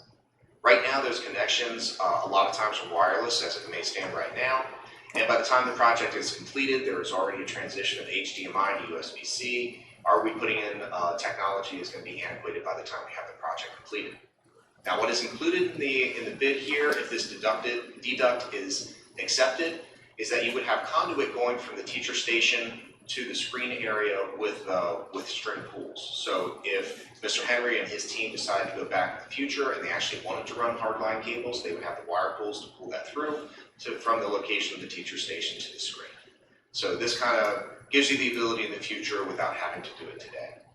If this is accepted, those HDMI outlets and USB cables would be removed from the project, conduit would remain in the project, and that's a credit of $194,000. So just to confirm, the conduit will be empty? Conduit would be empty, but it would have the tools in it so you'd be able to install it easily. I don't expect you to know this right now, but could you find out if not? Do you know how long that run is? How many feet? I can certainly follow up on that. I'm simply asking because HDMI can't go beyond a certain length. So if we were having this done, I'm assuming the HDMI would actually be using an Ethernet port to be run, not a straight HDMI. That I could be wrong. So just curious how long that is. I can follow up with that. Thank you. Again, alphabet soup cracks me up. Okay. Any other questions or discussion on that? Then we'll move on to the next. So similarly, as we were going through this with facilities and Mr. Henry, there was a question of wall phones and whether we wanted to have the wall phone. Some schools traditionally have them placed right inside the door for a single location in all classrooms. Others want flexibility throughout the classroom, having it at teacher stations and other spaces. What this alternate was, in the base bid, wall phone locations right next to the door were included, and it was bid as a deduct to take those out. After discussing this post-bid with the administrative team and facilities, it was decided that this is not a recommended piece to include in the scope, and it would be to accept the deduct of those wall phone outlets at the door, removing them from the project scope. So the intent here, the end result would be that the phones would be located at the teacher stations, where the teacher's sitting, not at the door. And I think there were some other behavioral items, students pressing buttons, leaving the room, causing other issues, that was a desire there as well. Agreed. In addition to the standard safety protocols, typically we're evacuating, clearing from the door. Similar to the other two deducts, we talked about how much they're being tethered to a specific location, where the ability to be adaptable inside that classroom, where the flexibility is, if it wasn't worth the placement. So if the teacher wants flexibility in where he or she sets up their station, we're calling will it still allow, if I want to have, I don't know what a station is, but if I want to have my teacher desk in the back of the room instead of the front of the room, I could move my phone? Yeah, the phones are on a voice over IP system, so really any data outlet should be able to service that function. Okay. So yes, there are multiple data outlets throughout the room and power outlets to support. It's just not going to restrict where the teacher has to put her desk. Yeah, I mean, there's two main locations we identified, but yes, there's other flexibility throughout the room. Okay. Okay, any other questions on that? Then the electrical contract bid, alternate bid number 6. This is the cellular antenna system. The reason we included this, we included the bids, hopefully getting a better price than the $261,000. This is a repeater system for signals throughout the building. Anybody who's walked through the high school here, you know there are a lot of dead zones in the buildings, concrete, steel, they mess with signals. So this is to include it in the bid in the project. It is a signal repeater for cell phones as well as radios. After reviewing this with the administrative team, having some discussions, it seems like there might be some less expensive ways to accomplish this and pull it out for that cost and realize it through a separate contract later if it is even needed. And that's the other component here. You don't know if it's needed until the building is complete. So it may be an investment of $261,000 that isn't actually necessary. So most school districts like to see the number up front, get a good price, accept it. That is not what I consider a recommendable price. Any questions on that? Well, the thought that comes to mind is how important communication is. That you've got to be able to, communicate internally, emergencies, whatever. And I mean, it's one of those situations where you're the professional and you would know, but it sort of scares me to think about we're going to wait till the building is built to see if we can communicate. I'm missing something, I'm sure. Yeah, so what will happen at the project completion is you'll be able to go through and you have the ability to test signals being broadcast in certain areas of the building. So there is a technical way to do it once the building is constructed, that you install only what you actually need. Whereas this is a blanket system over the whole building, regardless of what you may or may not need. And I'll just add a comment is the enhancement of communication simply by sight lines and building design are exponentially greater in the new build. I mean, right now we have tremendous dead spots for communication, but you also have numerous dead spots of visual communication inside all the buildings. So the way the design of the Main Street, being able to access all of the runs, that's one step in the direction that helps the communication from a visible end. And even in today's teacher conference, the teacher said, they don't get any alerts until they leave the building, so email them to our school afterwards. So that concludes the amount of alternates. That was all 10 alternates included in the bid. If we go to the next slide. These are the alternates if the administrative recommendations are accepted with rejects and the acceptances. These are the alternates that kind of come to the forefront. So it would be that general contractor, plumbing contractor, and electrical contractor, unclassified construction for an add of the $82,000. It would be the electrical contractor, aluminum feeder deduct, that was number 3 for the $43,000. There is an error there, that should be EC4 for that next line down, the electrical contract 4 for HDMI USB outlets for a credit of $194,000, and then the EC5, the wall phones, being removed from the scope for a credit of the $20,800. So that realizes an additional savings of $175,895. And this is an updated version of that Act 34 construction cost comparison to the bid results. If those alternates with the administrative recommendations were accepted, the actual project cost of construction would be the $39,375,105. And that would be approximately $1.424 million under the Act 34 budget. So the reason this was all reviewed tonight, if action is taken by the Board of Supervisors, and if the board is accepting of the administrative recommendations, this will be included in a recommendation for the next board's vote. May I ask just a general question? Having sat through some of this construction before, ECI, we've used them, I know about them. I'm not familiar with the other companies, obviously have they done work in this county, other places, you've seen the results of their work and so forth and so on? Yes, we work with these companies all the time, and we really lucked out. We got a great crew here with Myco Mechanical, having both the plumbing and HVAC, and we work with Fairfield all the time. They're probably the largest electrical outfit doing K-12 work in this half of PA.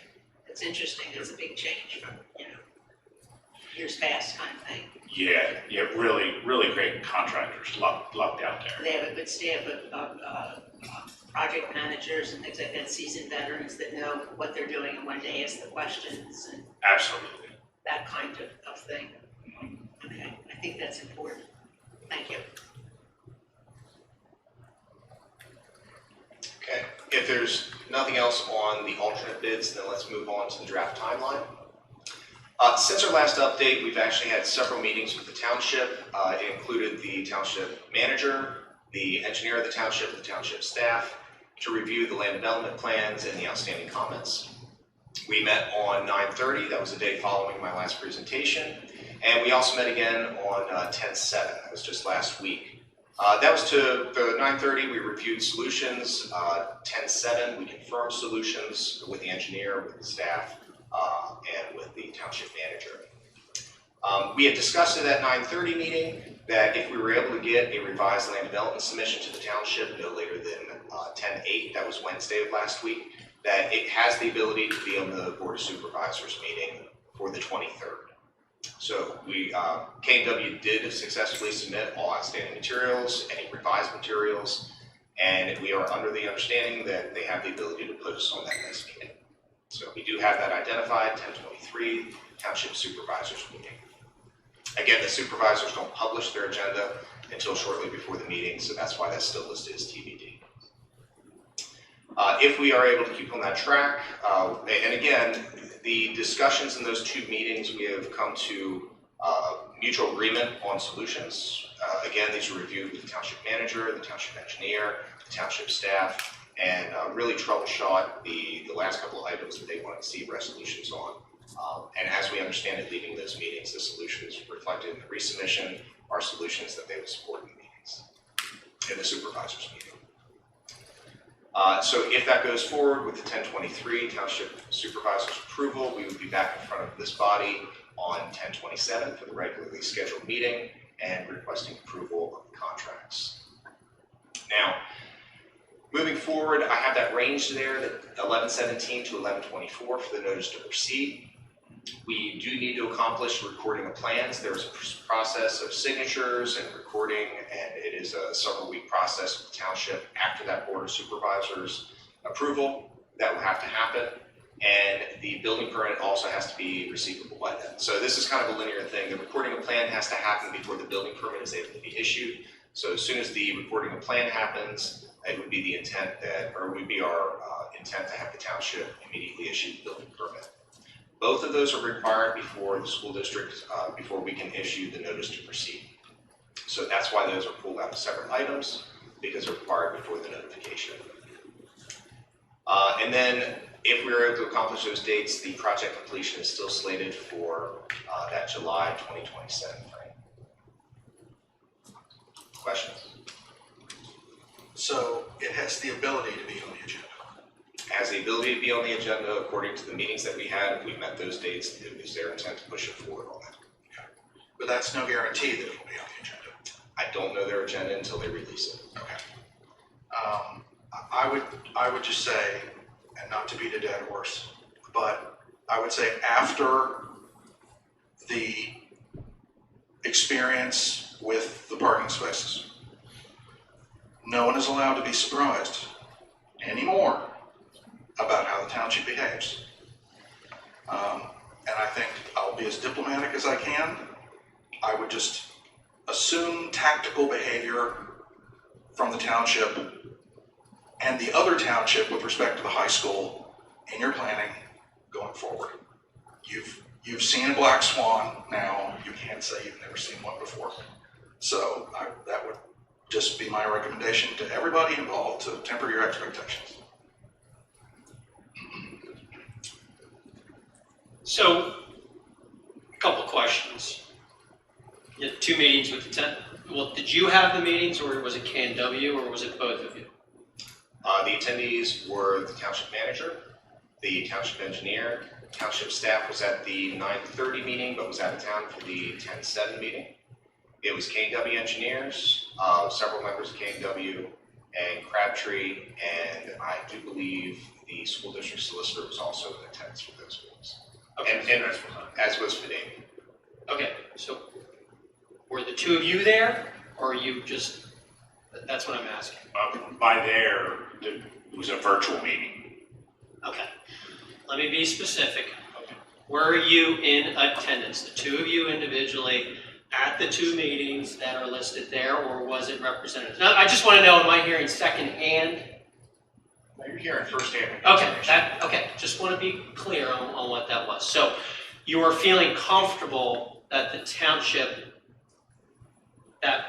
representatives there, they're gonna be supportive of putting it on the agenda for 10/23. The solutions that were proposed and the revisions to the drawings were mutually agreed upon with the parties in the meeting. Okay. I can't control other people. What I can say is we all agreed upon the solutions in those meetings. Okay, the solutions that were proposed, is there any change to the cost of the project with the solutions?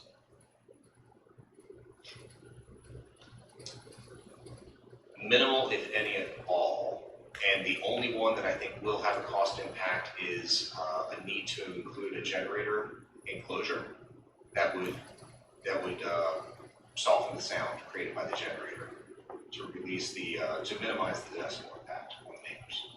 So as far as the paving, anything associated with Sundale, that one I'm going to say is minimal at best. But through the decibel requirements at the border of the property, we are going to have to specify an enclosure system around that generator that guarantees no more than 55 decibels at the property line, and that will have a change, a cost impact change. Okay, so can you help me or help the public understand what minimal means? So the zoning requires 55 decibels at the property line. No, cost. I'm asking for cost. I can't do that off the top of my head. I'm not an expert on what those sound enclosures are. It is a delegated design system. So what is going to happen is that that system is going to be designed by a third party. It's going to be installed by the third party, tested by the third party, and verified after installation by the third party to guarantee it meets the zoning requirements. So coming out of the last meeting, you were very clear that KNW was responsible for a lot of the solutions. Again, my words, not your words. But KNW was the one coming up with a lot of the solutions that the township was seeking. Is that still the case? Are they the ones that are opining on the solutions now, or is this a Crabtree, Rohrabach, Fidavia, and KNW solution? To be clear, KNW is a civil engineer. When it relates to civil engineering items, KNW has to take responsibility for those items. Now, as far as the solutions, they happen through, I don't know if you've been a part of these meetings, but it happens through collaboration. I have many of them. Okay, I'm trying to explain. It happens through a collaboration with the engineer of record, which is KNW, the engineer of the township staff, and then in this case, the manager also heading up there. So I would say KNW is the engineer of record for the civil design. So they have to take responsibility for it, but the solutions are often a collaboration between those individuals at the table. But you came to the meetings with proposed solutions. Were they KNW solutions, or were all 3 of your organizations? In other words, I want to know who's making the decisions on the solutions and who's taking responsibility for it. Or is it Dr. Krauser, is it you that made the ultimate decision on the solutions? Like, who is responsible for saying, yep, those are agreed upon solutions from the school district side. I just want to be clear on what I'm asking about. I'm fine on the township side. They have to decide whether your solutions are acceptable or not. Who came up with the solutions and who's the responsible party? I have 2 of the 3 parties that are here. I'm a bit surprised K&W is not here. Why are they not here? Why are they not here? You've referenced them on multiple occasions. We're talking about a timeline. Why is K&W not here to talk about the 3 of you talking together about what your proposed solutions are? If you would like to have K&W present to the board, I can talk to them about that. I do know it was not in their original scope of doing board presentations. So that's the easy. If you want them here, I can have that conversation. I'm sure I can convince them to come in with no additional charge. So that being said, I've already answered the question. K&W ultimately is the engineer of record for the site. K&W is responsible for the solutions. As far as the actual solution that ends up in the paper, it is a collaboration of all people at the table. So if this decision on 1023 does not go in favor of the district, is it K&W's fault? Your fault? Fidavia's fault? Dr. Krauser, is it your fault? Where does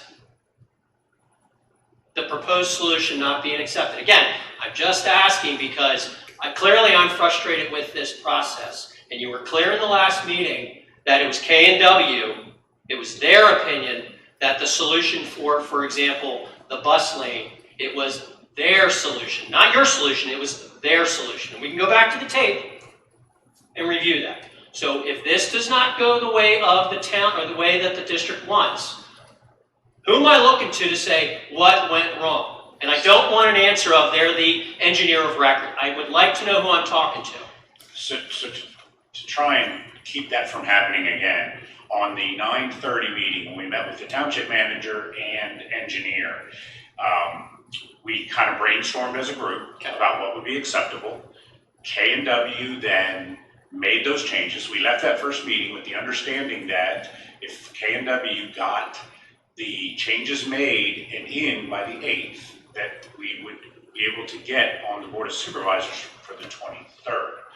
Now, we met again with the township engineer on the 7th, the day before it had to be submitted, and reviewed to make sure that, you know, everything he wanted in was met.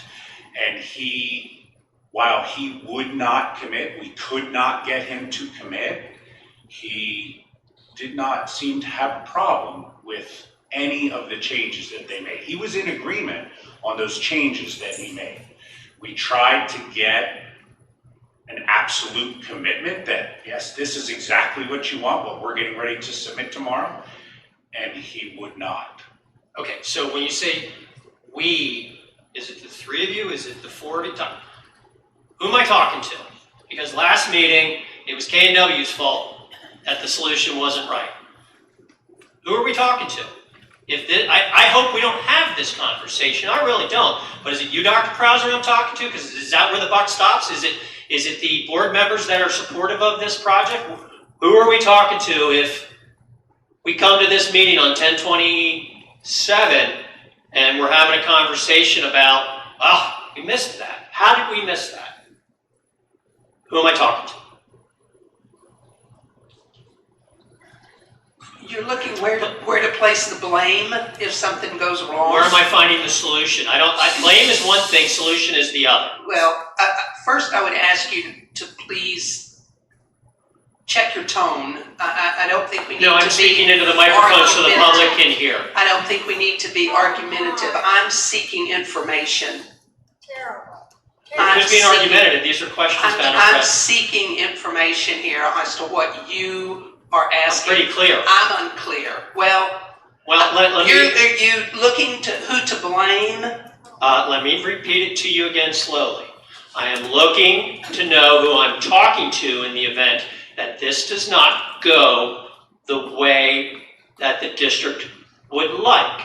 Mr. Wentz, you've been the mouthpiece for this project related to our professional architects and service providers. Does that sound better for you, Madam President? Because I'm speaking loudly because you've instructed me in many meetings before. It is not necessarily to shout, Mr. Sanders. remember, we have a public that's listening You online. can speak directly into the microphone in a loud voice. It's I not, appreciate it. I think we should have a Brian, policy on that.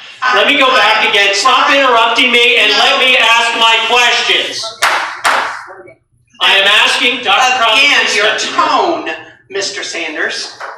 Who am I talking to if this project is not approved by the township? Is it you? Is it Mr. Wentz? Is it the gentleman from Fidavia, or is it our absentee engineer from K&W? So, and you might be able to add more to this. You said you've done numerous meetings to this point. My understanding and what we've seen through this process, it is a collaborative approach, as was shared. The expectation for the landowner, which would be the district, is to satisfy the requirements and township regulations. So our understanding is to work with the township to ensure that we're meeting their expectations and guidelines in a collaborative fashion. So to your point, to a single finger point at the end, I'm not sure if I see that as a I'm single... not finger pointing. What I said was, who am I talking to? If I want to assess blame at somebody, that's down the line. I want to talk to somebody, and Mr. Wentz last meeting said, well, that's K&W's opinion. Well, now we have another meeting where we're getting an update on the schedules. K&W is not here. I'm asking questions about the solutions that were presented. Who came up with the solutions? I'm pretty clear in my questions here, guys. Like, this is not, come on, guys, on the board. This is a pretty simple question to answer. Who are we talking to? What is so funny, Madam President? I'm glad I'm making you laugh. This is great. You're showing your leadership. Thank you. Who is the person that we talk to? Mr. Wentz has been the chief spokesperson for the group. You did a presentation where you asserted that you were supportive of the entire professional team. Are you still supportive of the entire professional team? I am. 100%? I am. Is the rest of the board? Mrs. Turner, are you supportive of the entire professional team? So I will say I absolutely am, and. End of the process. And. Okay, good. And when you look at what happened last month, it was not to blame on K&W.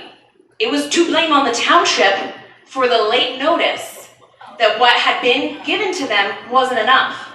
To have told our engineer day of meeting, you didn't do what I told you to do, how were they supposed to show up at that meeting? We cannot, when we look at this upcoming meeting, know who is going to be the person we need to talk to until something happens. Because at this point, who knows what's going to happen? Okay, because so if we couldn't get the township engineer to say to our professionals that yes, this is what we need, when we were asking for that to give assurance that this is what we're supposed to be doing, it's the township. It's in their court. That's fine. It's in their court. I completely agree with that. But we are a board. We're supposed to ask questions. So you're supportive of Ms. Freiberg. Are you still supportive of our professional service providers in this project? Mr. Sanders. Okay. Are you still supportive, Madam President? Mr. Sanders, I think it's inappropriate for you to poll. Well, you the can board. have a feeling of that. Are you still supportive of this project and this? I'm going to refrain from answering Okay, your so question. your non-answer is support. Dr. Sullivan, are you still supportive of this group? If the township doesn't take it up and doesn't tell us why, I don't know who's to blame except somebody who tells me they're surprised by that. Yep, It's a if they don't take it up and they tell us that it's because of some specific flaw in what's been proposed, sure.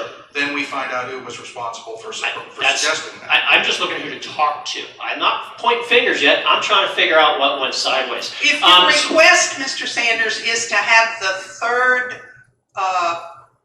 K&W, the third professional here, that's something that we could look at. If you can't talk to somebody who isn't here, if you'd like to talk to them. I'm not sure what talking to them is going to accomplish, frankly, but if you'd like to do that, really? Maybe we can. How do you figure out solutions to problems if you don't talk to somebody? We have a problem here. You got to talk to somebody. Mr. Robinson, are you still 100% behind everything? You really have to ask Good, I figured I had an answer from you. Mr. Desai, are you still 100% behind these guys in the project? So, as mentioned by Mrs. Turner and Dr. Sullivan, the professionals met with the township on multiple occasions. They provided the information dictated by the township was what was missing. Yep. And based on their assessment, they tried to get an answer and did not. Okay. So now we have to wait until the next meeting, hopefully we're on the agenda, to verify that that is an accepted response. Okay, but that's not my question. Are you still 100% behind and supportive of this in the project? I am. Okay. Ms. Sam Martin, how about you online? Yes, I am, and I hope the township can get it together and give us definitive answers. I'm not laying blame, just looking for who to talk to, because whenever I ask a question, I get another organization. So that's where I'm coming from. Just so I'm clear, I'm glad you're laughing about this. This is great. Thanks, Madam President. I appreciate all your support for all the board members to actually ask questions. All right, thank you. That's all I got. Anybody else? So do we know who we're going to reach out to for the solution? Well, Ms. Schroeder thinks it's funny. We already have that answer. So who are we going to talk to, Ms. Schroeder? Madam President, leader. It's actually pronounced Schrader, if you'd like to know. Oh, Madam Schrader. As far as the solution goes, I've got confidence that we're going to come up at our next meeting and have it all together. We are? I think so. Okay, and when we don't, who do we talk to? We'll talk to one Madam of the three. Schrader. We'll talk to one of the three professionals that we've hired to I hope help we have us all out. three here. Maybe we will. Oh, maybe? Maybe. Well, given your track record, we probably won't have any of them. Maybe. I don't know why you're calling it my track record, but I think we'll have them here. Well, why don't we talk about your email telling the administration not to answer my questions on the Act 34 booklet? Oops.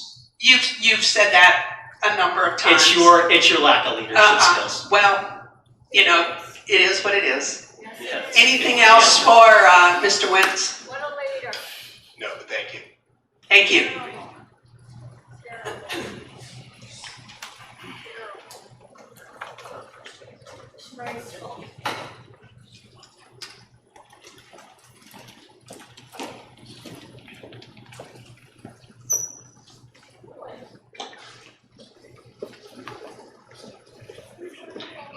Anything else for Mrs. Kendi? Moving on, curriculum and instruction. That's Dr. Furman.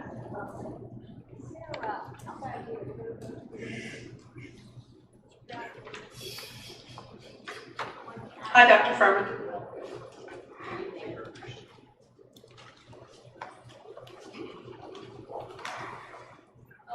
You're going to talk to us about revised courses. Yes, I am. Thank you. Welcome. Thank you.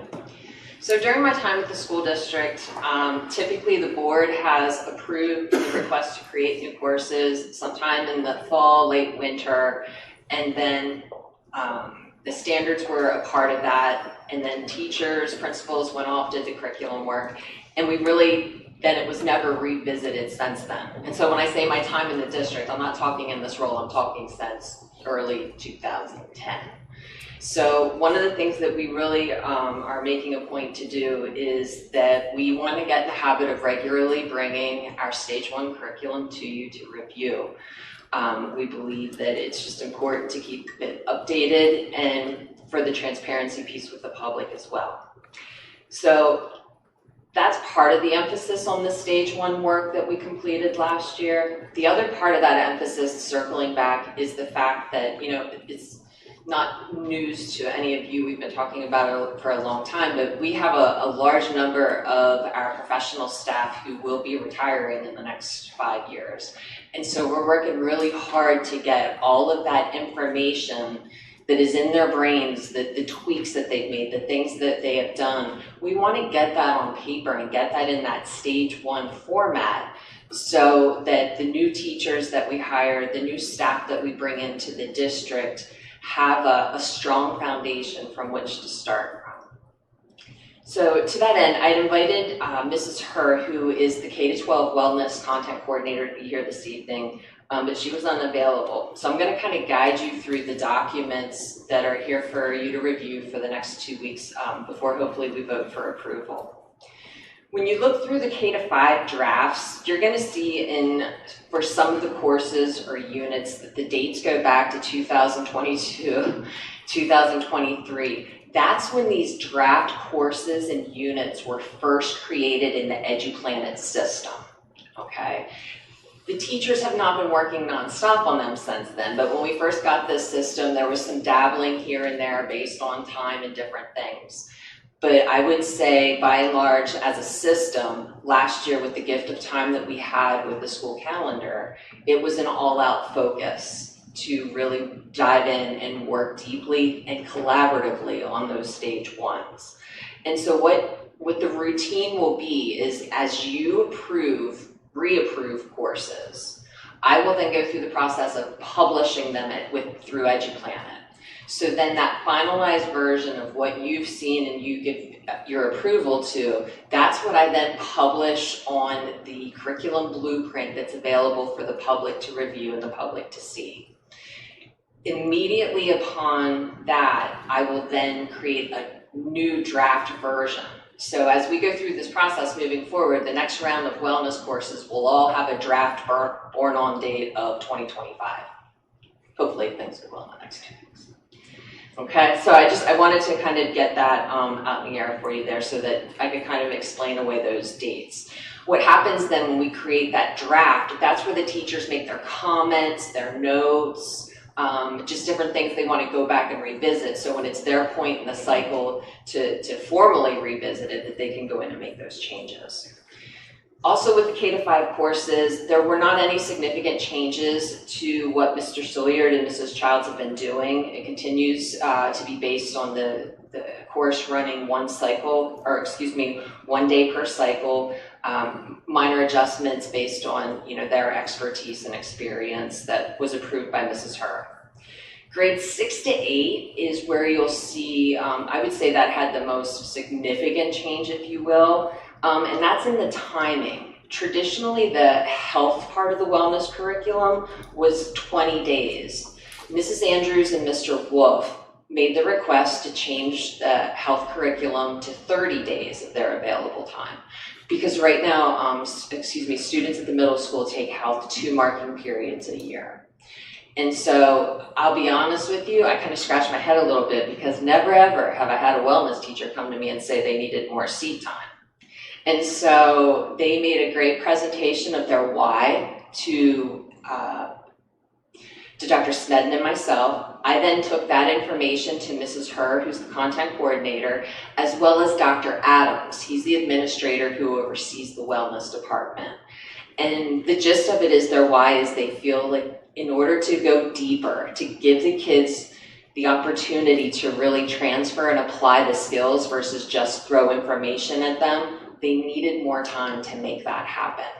And so the collaborative group that I just described, we all approved it, and so that would be, I would say, the significant change, if you will. The health curriculum now runs 30 days per year versus the 20 days. With the high school courses, I did not include the officiating course since you just approved that in August. There were not any major changes to the high school. Mrs. Herr and her team, they changed the names of the courses because they felt like the former names didn't really represent what was happening in the classes, and they just wanted more transparency for the students. And then just to remind you as a board, the wellness graduation requirement for York Suburban students would be that they need 2 wellness credits. And so 1 semester of health, and then they have to take 3 semesters of those other elective courses that are there. Now, if they find a course that they're really passionate about, they are allowed to take one of those twice. One course can be taken up to 2 times to round that out. But that's a quick overview of the why and the changes, if you will. So to clarify, each course at the high school is half a credit? A semester, yes. Half credit, yes.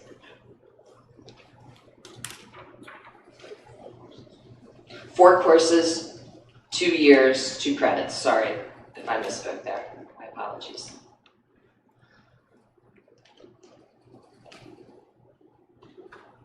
And is this a change? No. Not since the graduation requirements were last approved. I was attempting to restate them, but apparently I got tongue-tied.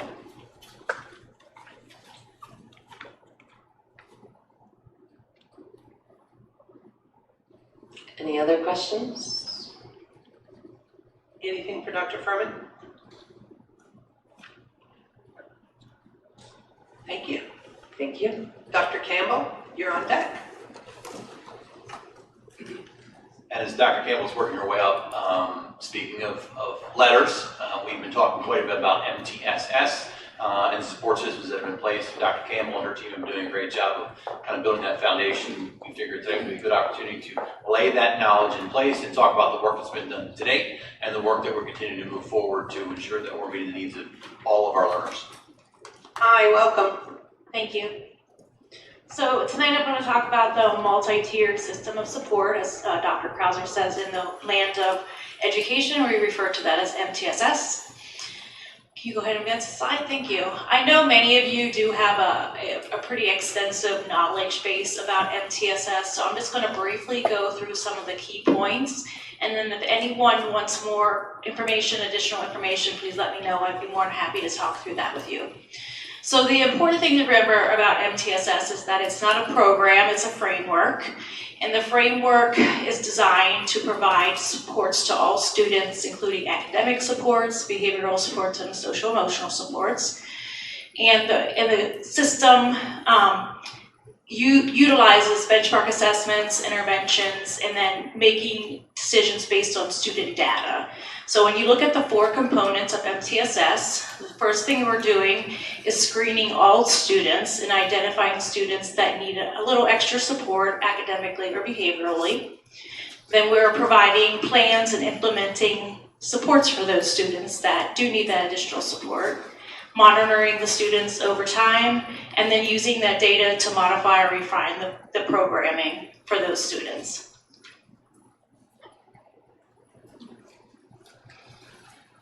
So this is the 3-tiered model of support that we use for MTSS. Many of you may have seen this before. Some of the numbers are a bit confusing because when you look at that tier 1 level of support, it says 80% of students. All of our students, regardless if they're special education, gifted education, English language learners, all of our students get a core instructional foundation in our general education setting. We look at the model to be successful that about 80% of our students are successful with just that tier 1 instruction. So all students are getting that tier 1 instruction. And then from that, we have about 20% of our students that will not be successful with just that tier 1 instruction. So they move on to tier 2. At no time is that tier 1 instruction taken away from them. So students that are in tier 2 instruction are getting tier 1 plus tier 2 instruction. And that supplemental support typically meets about 15% of our students' needs. That is usually delivered in small group sessions, targeting specific skills. But we also have a small percent of our students, about 3 to 5%, that in addition to the tier 1 and the tier 2, they still need intensive instruction or intensive interventions. And those are those students that are tier 3 students. When we look at tier 3 students, we are really targeting in on the intensity and the frequency of interventions and making sure that everything that we're delivering to them is purposeful, making sure that everything that we're providing to them has a dimension to it to meet their individual needs. As you notice, I didn't say that tier 3 equals special education. It can be a variety of students. They don't have to be special education students. It could be students that are struggling with behavior. It could be students that are struggling emotionally. So when you're looking at this tiered approach to support, you're taking that whole child and looking at them and not necessarily looking at them in silos of academic, behavior, and social emotional. So like I said, a lot of people have a misconception that MTSS equals special education. That is not true. When we're looking at MTSS, we're looking at all of our students. We're looking at low-performing students, high-performing students, students that have learning gaps that may have moved into our district, in second, third, fourth grade, where they've missed some of that pre-instruction that we give them here at York Suburban. We're talking about multilinguistical students, any students at risk, such as students that are homeless, and foster care, students with truancy issues, things like that. So we're really looking at that full gamut of students. So why does it matter? So when I started here in December of 2020, one thing that I was tasked with at that time by Dr. Williams and now by Dr. Krauser and Dr. Lorfink was to set up an MTSS program. And the reasons for that are monumental in that they really do provide a benefit to all students in the district. We're able to intervene earlier because we have data that shows students are struggling and what areas they're struggling in, so we can intervene earlier. We're improving student outcomes for all students, making decisions based on our data. It very much is a systematic approach, using decision-making, rules, and processes to make sure that we're building equality and effectiveness across our district. Using our resources more efficiently, using that data to drive where our interventions are being placed in the district and for what students are being supported. And then also enhancing that collaboration between all of the students as well as all the teachers in the school. So back in fall of 2021, we started our journey of MTSS. And really that planning and preparation takes a lot of time. So when you're looking at developing a successful MTSS model, you're looking about 3 to 5 years to get something up and running with fidelity. So the first thing we did start with our elementary schools. The first thing we wanted to do is build those building level teams, including administrators, teachers, our specialists, and then also integrating some of those pupil services staff, including school psychologists, counselors, social workers, and nurses. And I think the additional staff that we've received throughout the years that I've been here, especially with the addition of the social workers, additional nurse that we added, and also our school psychologists have really allowed us to look at that student as a whole versus looking at that student in individual silos.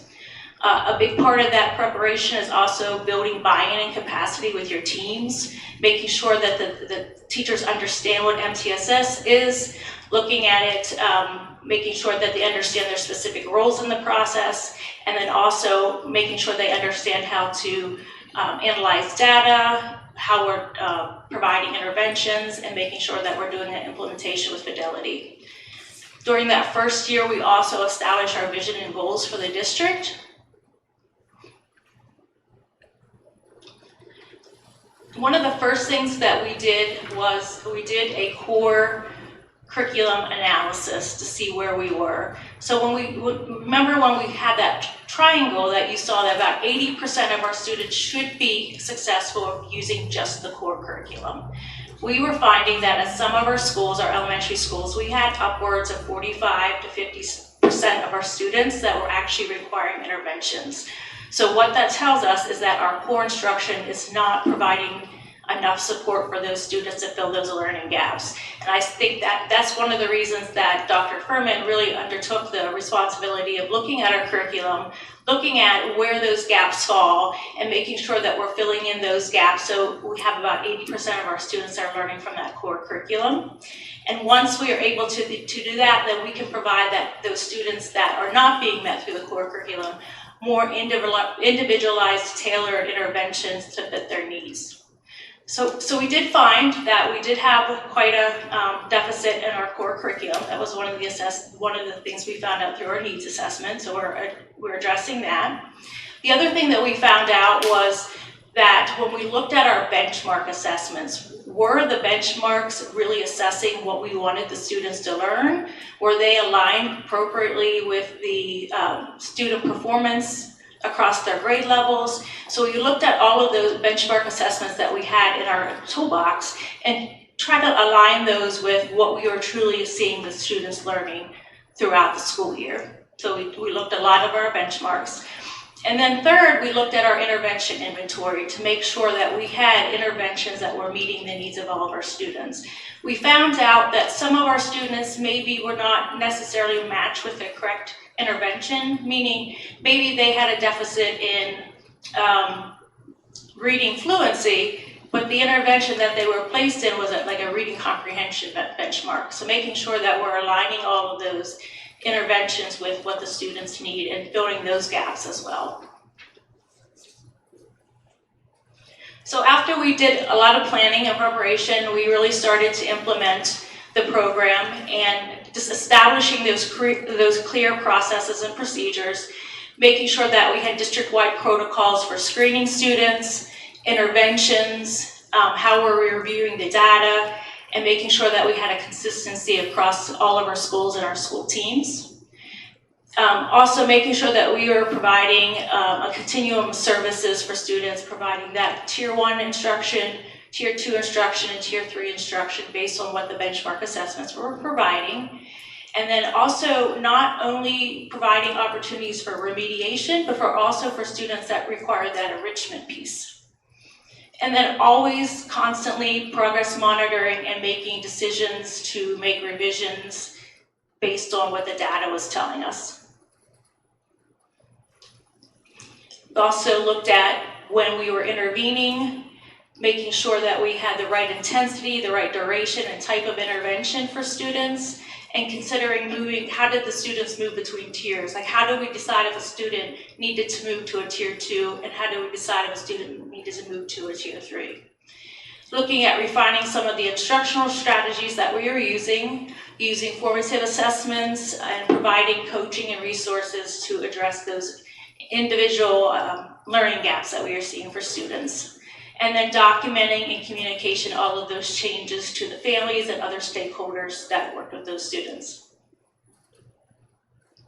So as I said, the first area that we focused on, we started with the elementary schools, and we did our first launch in fall of 2021. And we saw that there was a need for some work with our core curriculum that we were working on. We're still working on that now. And then we were also looking at that same time, launching PBIS, which is Positive Behavior Intervention and Support Integration across all 3 tiers of behavior at the same time. So we started with reading, and we looked at the core curriculum, we built those benchmarks, and then we also built inventories of our interventions to target reading fluency, basic reading, and reading comprehension.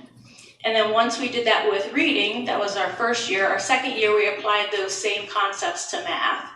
And we made sure that we had interventions that focused both on math computation as well as math problem solving. Currently, we've made a great deal of progress now that we're in year 4 at the elementary, and we really have a great system up and running.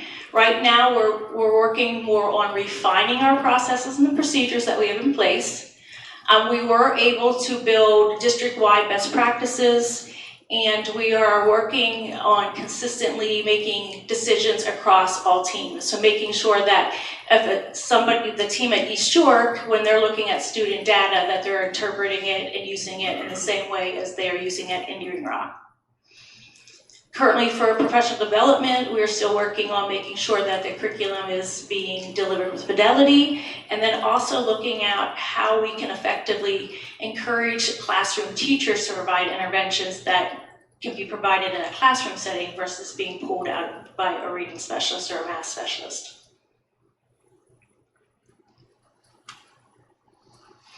The middle school actually just launched last year and has made a tremendous amount of progress in the year that they've been up and running with MTSS. Their teachers have really taken it and run with it, and I think they've made great gains in that buy-in piece and making sure that all the students are being effectively provided interventions. The good thing about the middle school, before we started, they already had a good foundation through their PBIS program, so that was one key that we focused on at the elementary school that we didn't have to focus at the middle school. And then they looked at establishing their MTSS framework around that same behavioral system that they had for their PBIS. So looking at core curriculum, also looked at looking at that writing process of writing more curriculum, making sure they're identifying those gaps in reading, math, and behavior instruction, and evaluating current benchmark assessments, and then targeting interventions aligned with specific needs. Right now, their current focus is refining the MTSS process and procedures across the district, and then also making sure that they're looking across grade level teams, making sure that the teams are consistently identifying and using the decision-making roles that we have established. And professional development-wise, they're working on analyzing data and then also working on best practices during that core Tier 1 instruction. So moving forward, as we continue to implement the process, we are really refining what we're doing with MTSS, making sure that we're using consistent decision-making rules and consistent data analysis across the district. And we're also trying to identify any trends or successes or needs that we see within our schools. And then also trying to, right now what we're working on is a MTSS district manual that we have, so anybody that picks up that manual can go through it and see what we're doing with MTSS and implement it with Fidelity. And that is all I have tonight. Any questions? Anything for Dr. Campbell? So just in terms of characterizing where we are, Mm-hmm. and I appreciate all the detail, all the foregoing discussion. So at elementary, we are at the implementing and monitoring stage. I would say yes, but we're at a really great place where I feel like we are implementing with Fidelity, and we're doing more of like minor tweaks and revisions as at this point. Okay. And then at middle school, we are at the, oh my gosh, I've lost my place. We are at the, one of the early steps of implementation as it relates to, you're done with planning, you're kind of on the cusp of implementation. You're in the early stages, the first bullet of implementation. Yes, I would say. Okay, thank you. Mm-hmm. Yeah, thanks for the presentation. So, a couple questions. How is this data captured when you're doing the assessment? And where is it stored? Sure. So we use a common benchmarks assessment at each grade level. And then from that benchmark assessment, it gets put into a system called Ed Insight, which pulls all of our data into one spot. This year, actually, we have been lucky enough to start using a new product they have called MTSS Suite. We're one of the first districts to be using it. And it actually pulls all that information into MTSS Suite. And then it actually gives us, we can put our own decision-making rules in, like what our rules about who gets what intervention, and it will actually plan that out for us. And then we're able to provide every single student with intervention with their own intervention plan, and it tracks all of that data in that one system. That's great that it focuses on the whole child. Mm-hmm. And so then the example you had given where a child may be incorrectly placed in one, like reading comprehension, how is that identified?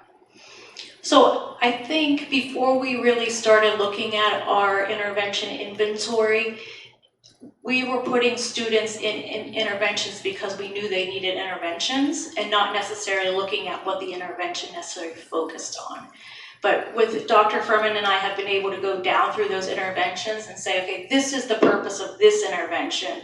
What students would need this type of intervention? And this one focuses on this, so how would that be beneficial to this group of students? So we've been really able to weed out and narrow down on what the interventions are providing to students versus just putting a student in an intervention because that's what we have available.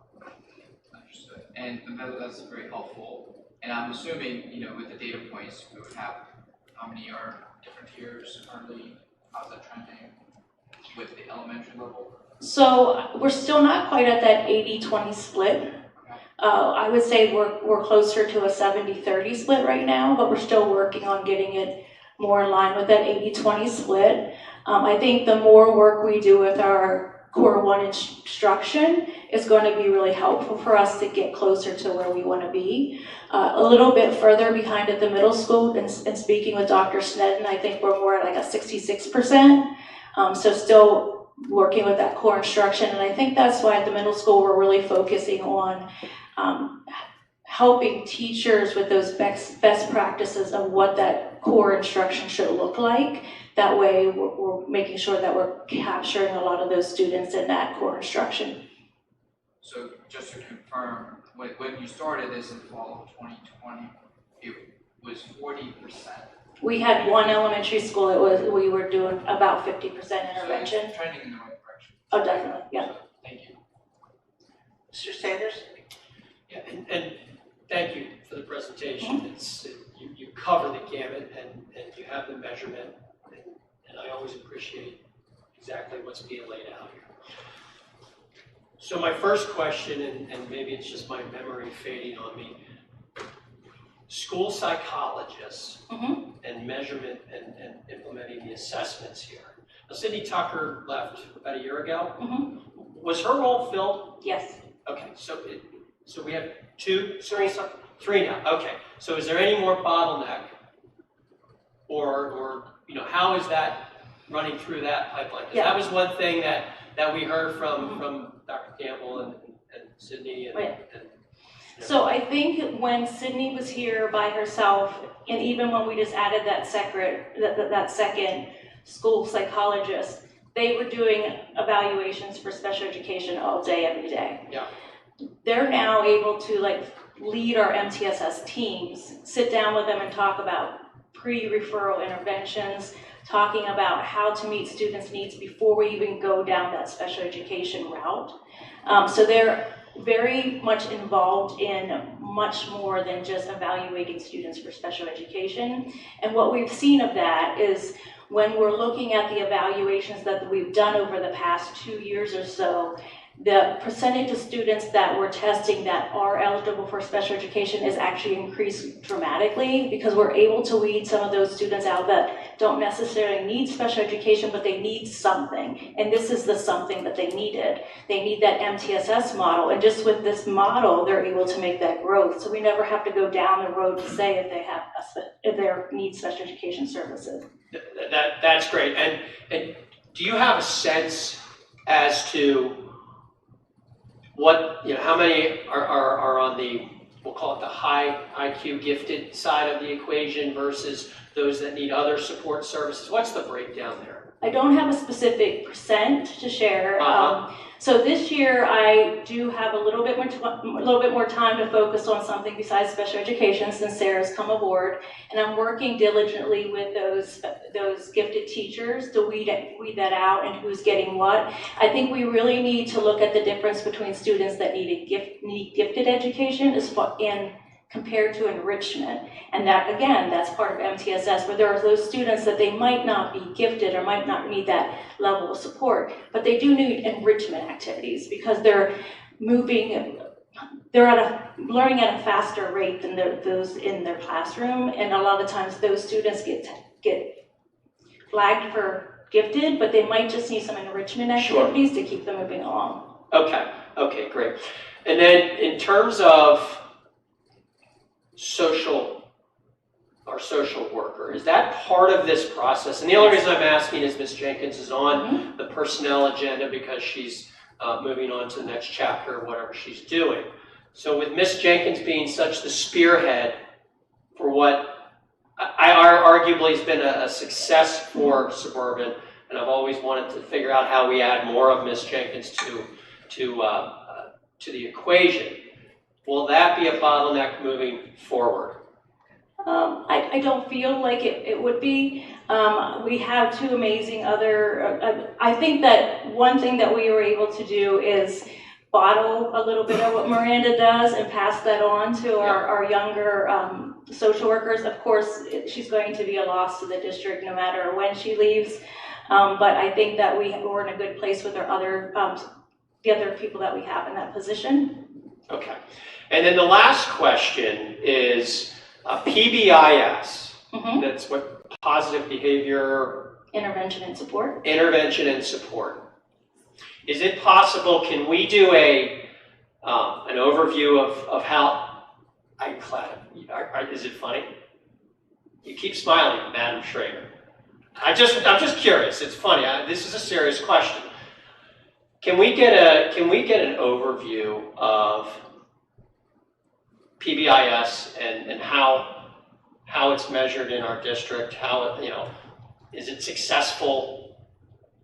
If so, how does it get replicated? I mean, I think it's a term that gets somewhat misdefined in the public sphere, and I think it would be helpful for our public to review that. So not a topic for tonight, but you mentioned it a few times in your presentation, and I think it would be helpful. Yeah, and Dr. Fuentes-Gillespie shared a lot of that research at the end of last year, but we can absolutely get together and be a broader review. Yeah, I'm more focused on the PBIS. Yeah, I get it.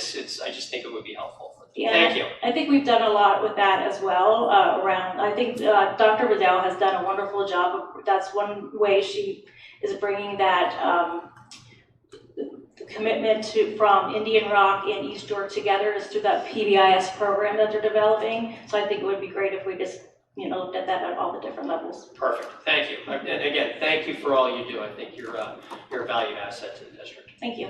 Mrs. Schreier? Yeah, I guess I'm kind of curious. Do parents ever come to you and ask or say, I think my child's in the wrong tier, for lack of a better, and how often do these intervention groups meet with whoever is leading that team? Sure. To answer your first question, a lot of times we get a request for special education evaluation because the parents just don't know what to ask for.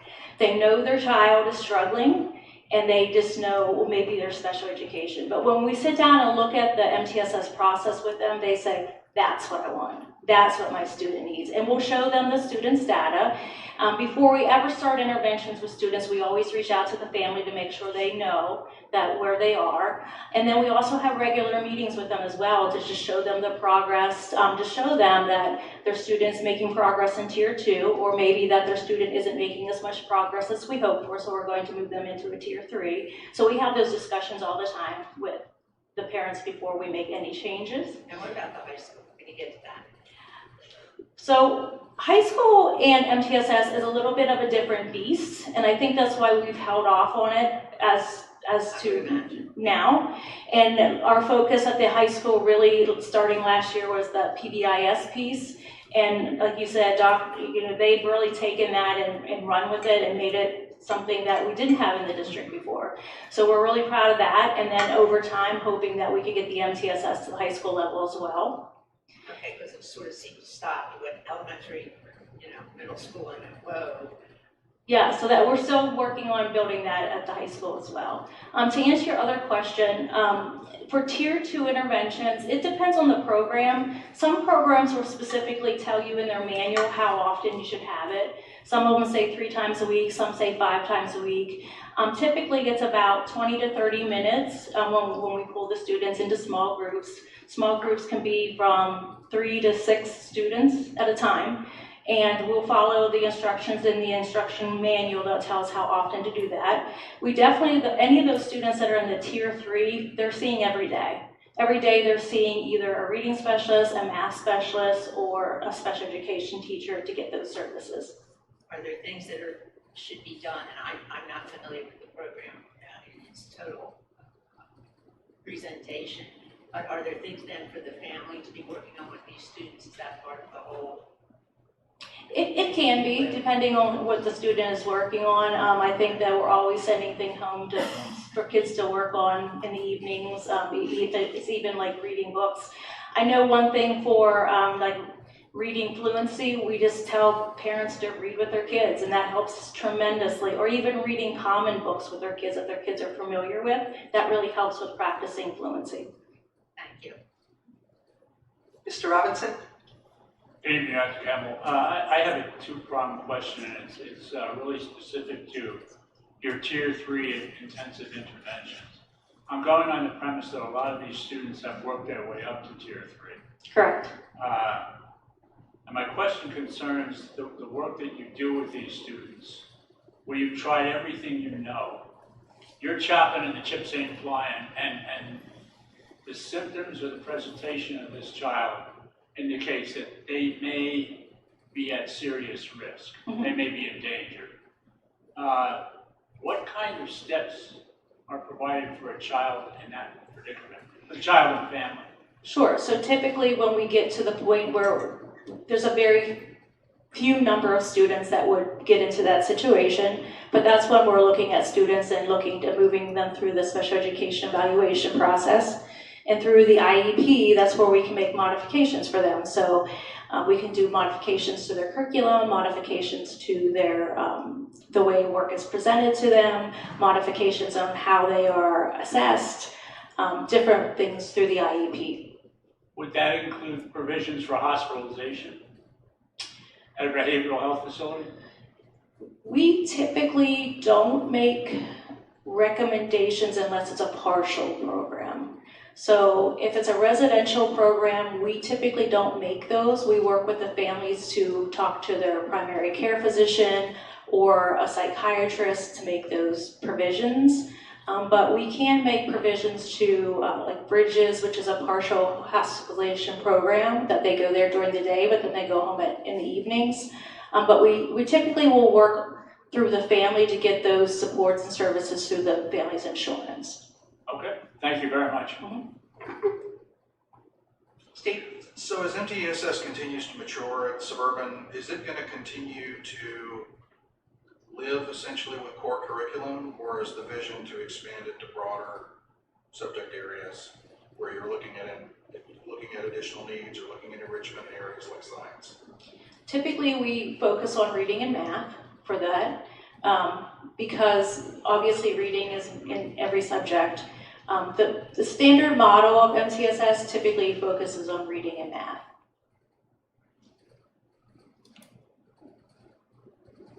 Anybody else? Thank you, lots of information. We appreciate it very much, thank you.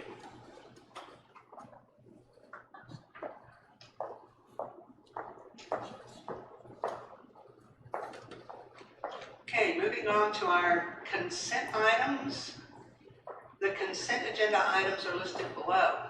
Would any board member like any of these items considered separately? Or are there any questions on any of these items? If not, I'd ask for a motion to be made to approve the below mentioned items. Second. We have a motion and a second. Are there questions on either of these items? Are there votes to the contrary?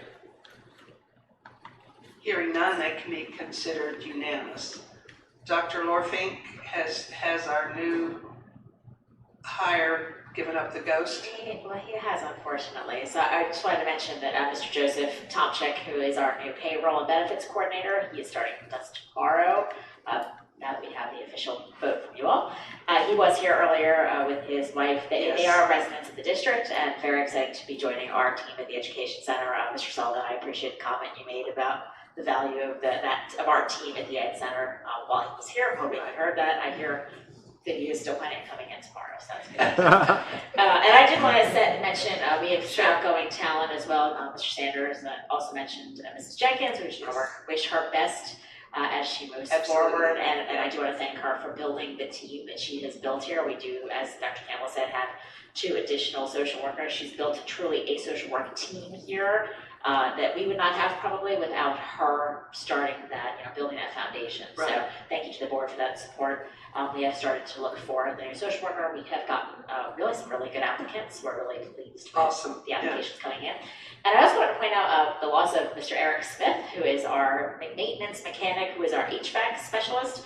That's going to hurt. So it's going to be very challenging to fill that position. If you know anybody who is, especially a young person who wants to come in, we'll send them for some training and looking to get somebody involved that wants to run that HVAC piece here at York Suburban and help keep us warm and comfortable in the summer. Right. thank you for that, But and for our, his time here as well. and our apologies to Mr. Timchak. I did notice that he was here, and I'm sorry that we went so long that he felt the need to leave, but I get it. It happens. Yeah. Okay, our informational items. Mrs. Fryrick, the LIU, and York Adams. From the LIU, you have the highlights of their October 7th meeting. Give you some idea of what is going on out there. From York Adams Academy, we have filled all of our seats already for the years. So we're waiting to see how fast the young people are moving through the program. Sometimes we find Dr. Adams there begging us for, can we get one more seat, can we get one more seat? So that's always good news. But almost all the schools have a high percentage already of their seats being filled. So we're very pleased with that. And tonight, I do have a little report as the representative to the Joint Operating Authority that is challenged with taking care of the York Learning Center as part of the LIU's responsibilities. Interestingly enough, we have a meeting this Wednesday evening where we will be hearing some proposals regarding the future of the Learning Center. And this will be all news to those of us on the board there. So I will have something to come back with whatever we may have, hopefully at our October 27th meeting, but it may be longer depending on how fast we get information because they have already gotten the results of some of the feasibility study from an architect. So I think they're going to be trying to share a lot of information from us on Wednesday evening, some of which superintendents are just being introduced to also. So we'll keep our eyes and ears open for that. That concludes my report. Thank you for that. Mr. Robinson, legislative update, please. Thank you, Madam President. And first, let me confess, Mrs. Kendig's comments sent me into a panic because I thought, my God, the budget may have passed today, and I wasn't paying attention. But I was aware that the House sent its version of the budget over to the Senate. And on that note, I'm going to borrow from my esteemed colleague, Dr. Sullivan, in saying we should temper our expectations. And I will do so for this reason, and I'll put it in the form of a prediction. I predict the Senate will continue to resist cyber charter reform in favor of continuing what amounts to an unfunded mandate to underfund, undermine, and undervalue public education. You heard it here first. Now, in other news, the House Education Committee voted on HB 1701, voted out of committee. This bill will create a school facilities inventory within the Department of Education so that members of the General Assembly might actually get updated information on the school districts and school buildings throughout the Commonwealth. At present, as a result of the Basic Education Funding Commission hearings, there was a recognition and realization that they really don't have that information at their fingertips. Now, the House Education Committee also met jointly with the Agricultural and Rural Affairs Committee to hear testimony on HB 1768, the Keystone Fresh Act, which sounds like a great idea.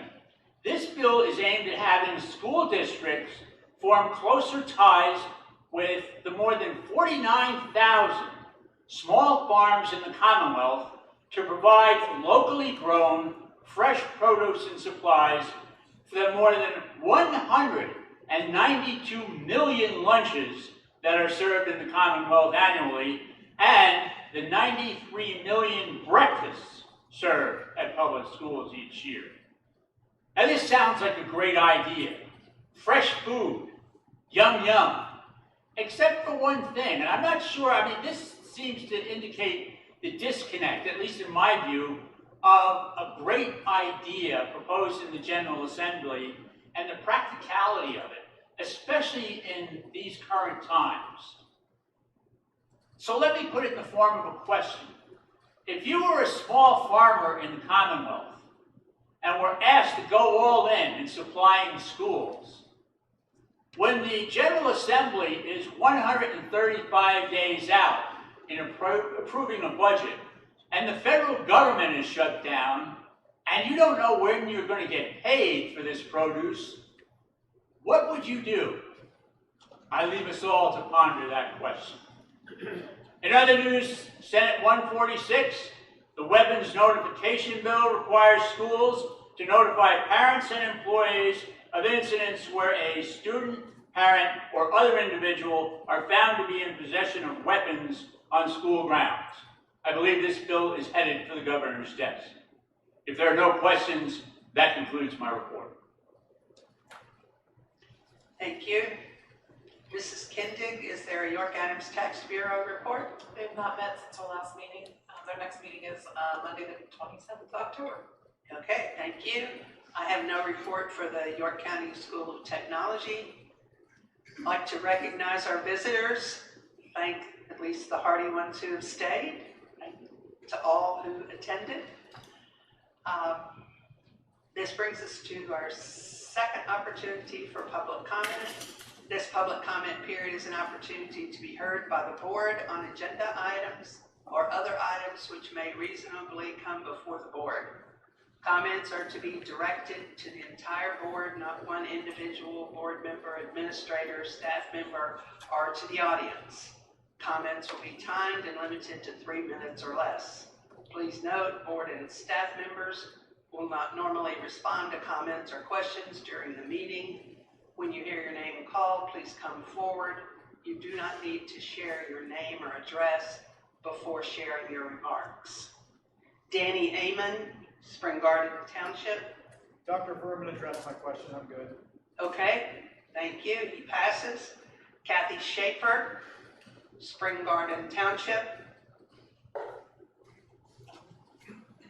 Hello, good evening.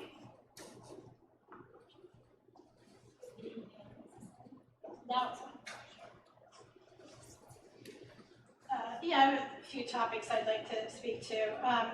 First one is I'd like to just reiterate that the pool is a classroom and it can be an asset. It does not have to be a liability. The next topic is I found the wellness curriculum conversation of interest. I'm just, well, I'll say it this way. As a former recipient of Presidential Council Awards back in the dark ages, I'm interested in knowing if there's a correlation with Shape America and the President's Council. So just point of interest that I would find interesting. I'd also, I'm looking at the swimming, which is under the Lifetime Sports and Rec. I'm wondering if every child will learn how to swim. Is that, if this is what I'm reading here? If that could be interpreted at some point in the near future. I'd also like to strongly encourage that swimming be a graduation requirement once again. It used to be. It's one of the few things that we can teach our students is to be able to save their life someday. And then I'm questioning on the draft of the duration of swimming. 5 days? You're gonna learn to swim and do all these things in 5 days seems pretty quick to me. I don't know. Okay, the cyber charter comments about having something on the website. I just looked this up a few days ago for someone in the community. PSBA had an animated video a few years ago. I'm gonna estimate 5 years, but I honestly don't know how long ago it was. It was an excellent explanation of the whole cyber charter debacle, if you will, and for any layperson to easily understand. And maybe some of you remember, maybe some of you saw it. I couldn't find it. My research that I did find was that, well, I recognized that it was outdated. So I'm guessing it's no longer online, but I'm wondering if maybe that's a project students could recreate if they could get a hold of that somehow and use that as a basis for the average person to understand how that all works. My last and final comment is that badgering and bad faith questions are out of line and unprofessional. Thank you.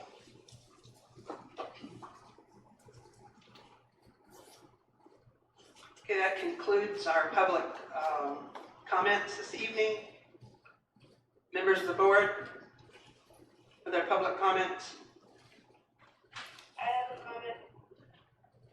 Mrs. San Martin? Thank you.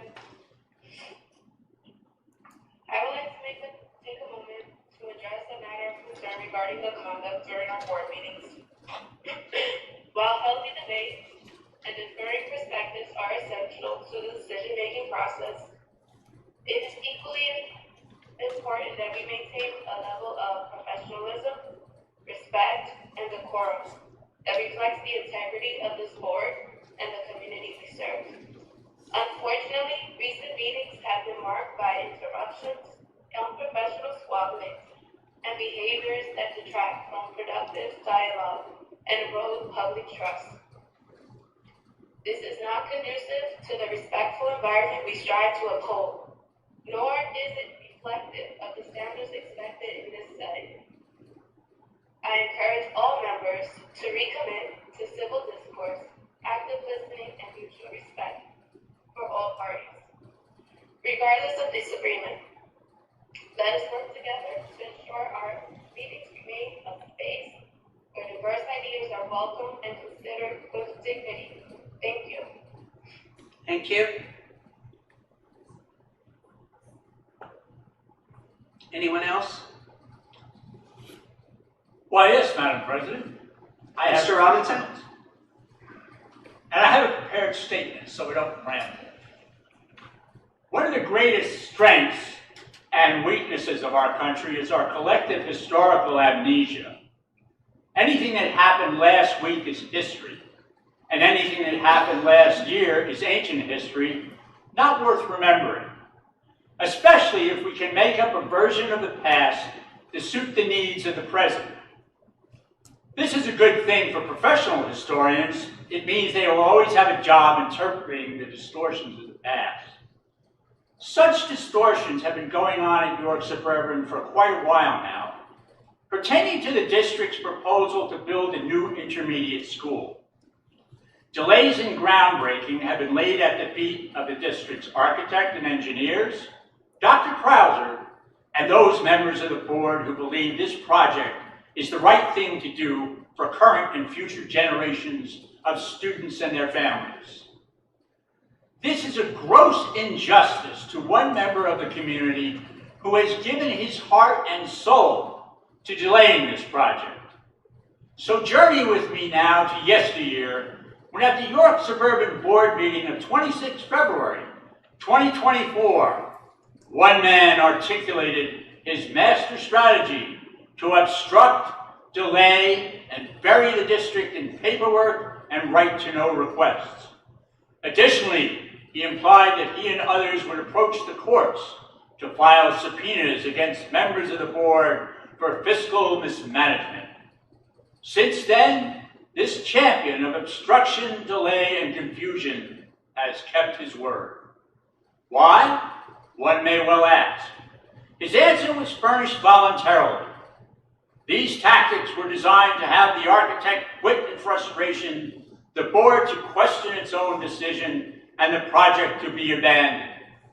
All this as preparation for a run for the takeover of the board by himself and those of his ilk. Rather than try to interpret these tactics further, let the record speak for itself. In the York Suburban Meeting live stream of 26 February 2024, minute mark 22:30. Instead, let me close by saying, Mr. Wentz and the engineers are still here. Dr. Krauser, the district superintendent, is still here. And the majority of the board members who supported this project still do. I thank you. Okay, thanks very much. I have a comment. Sorry, no. Mr. Robinson, you have laid out a wonderful monologue again. And you're quite accurate. I think Mr. Park did make those statements, but let's peel back the onion on why he would have made those statements. Perhaps it's driven by blind faith, rubber stamps. People that say that they're going to push forward with the project, and again, I'm interpreting come hell or high water or whatever other words you were using. I think he has a right to come out and express his opinion, and he followed through on it. Now he's running for the board, a professional volunteer opportunity that is subject to the electorate. So yes, thank you for your overview, and thank you for your rubber stamping of the decision on the project. Thanks, everybody. We can be adjourned.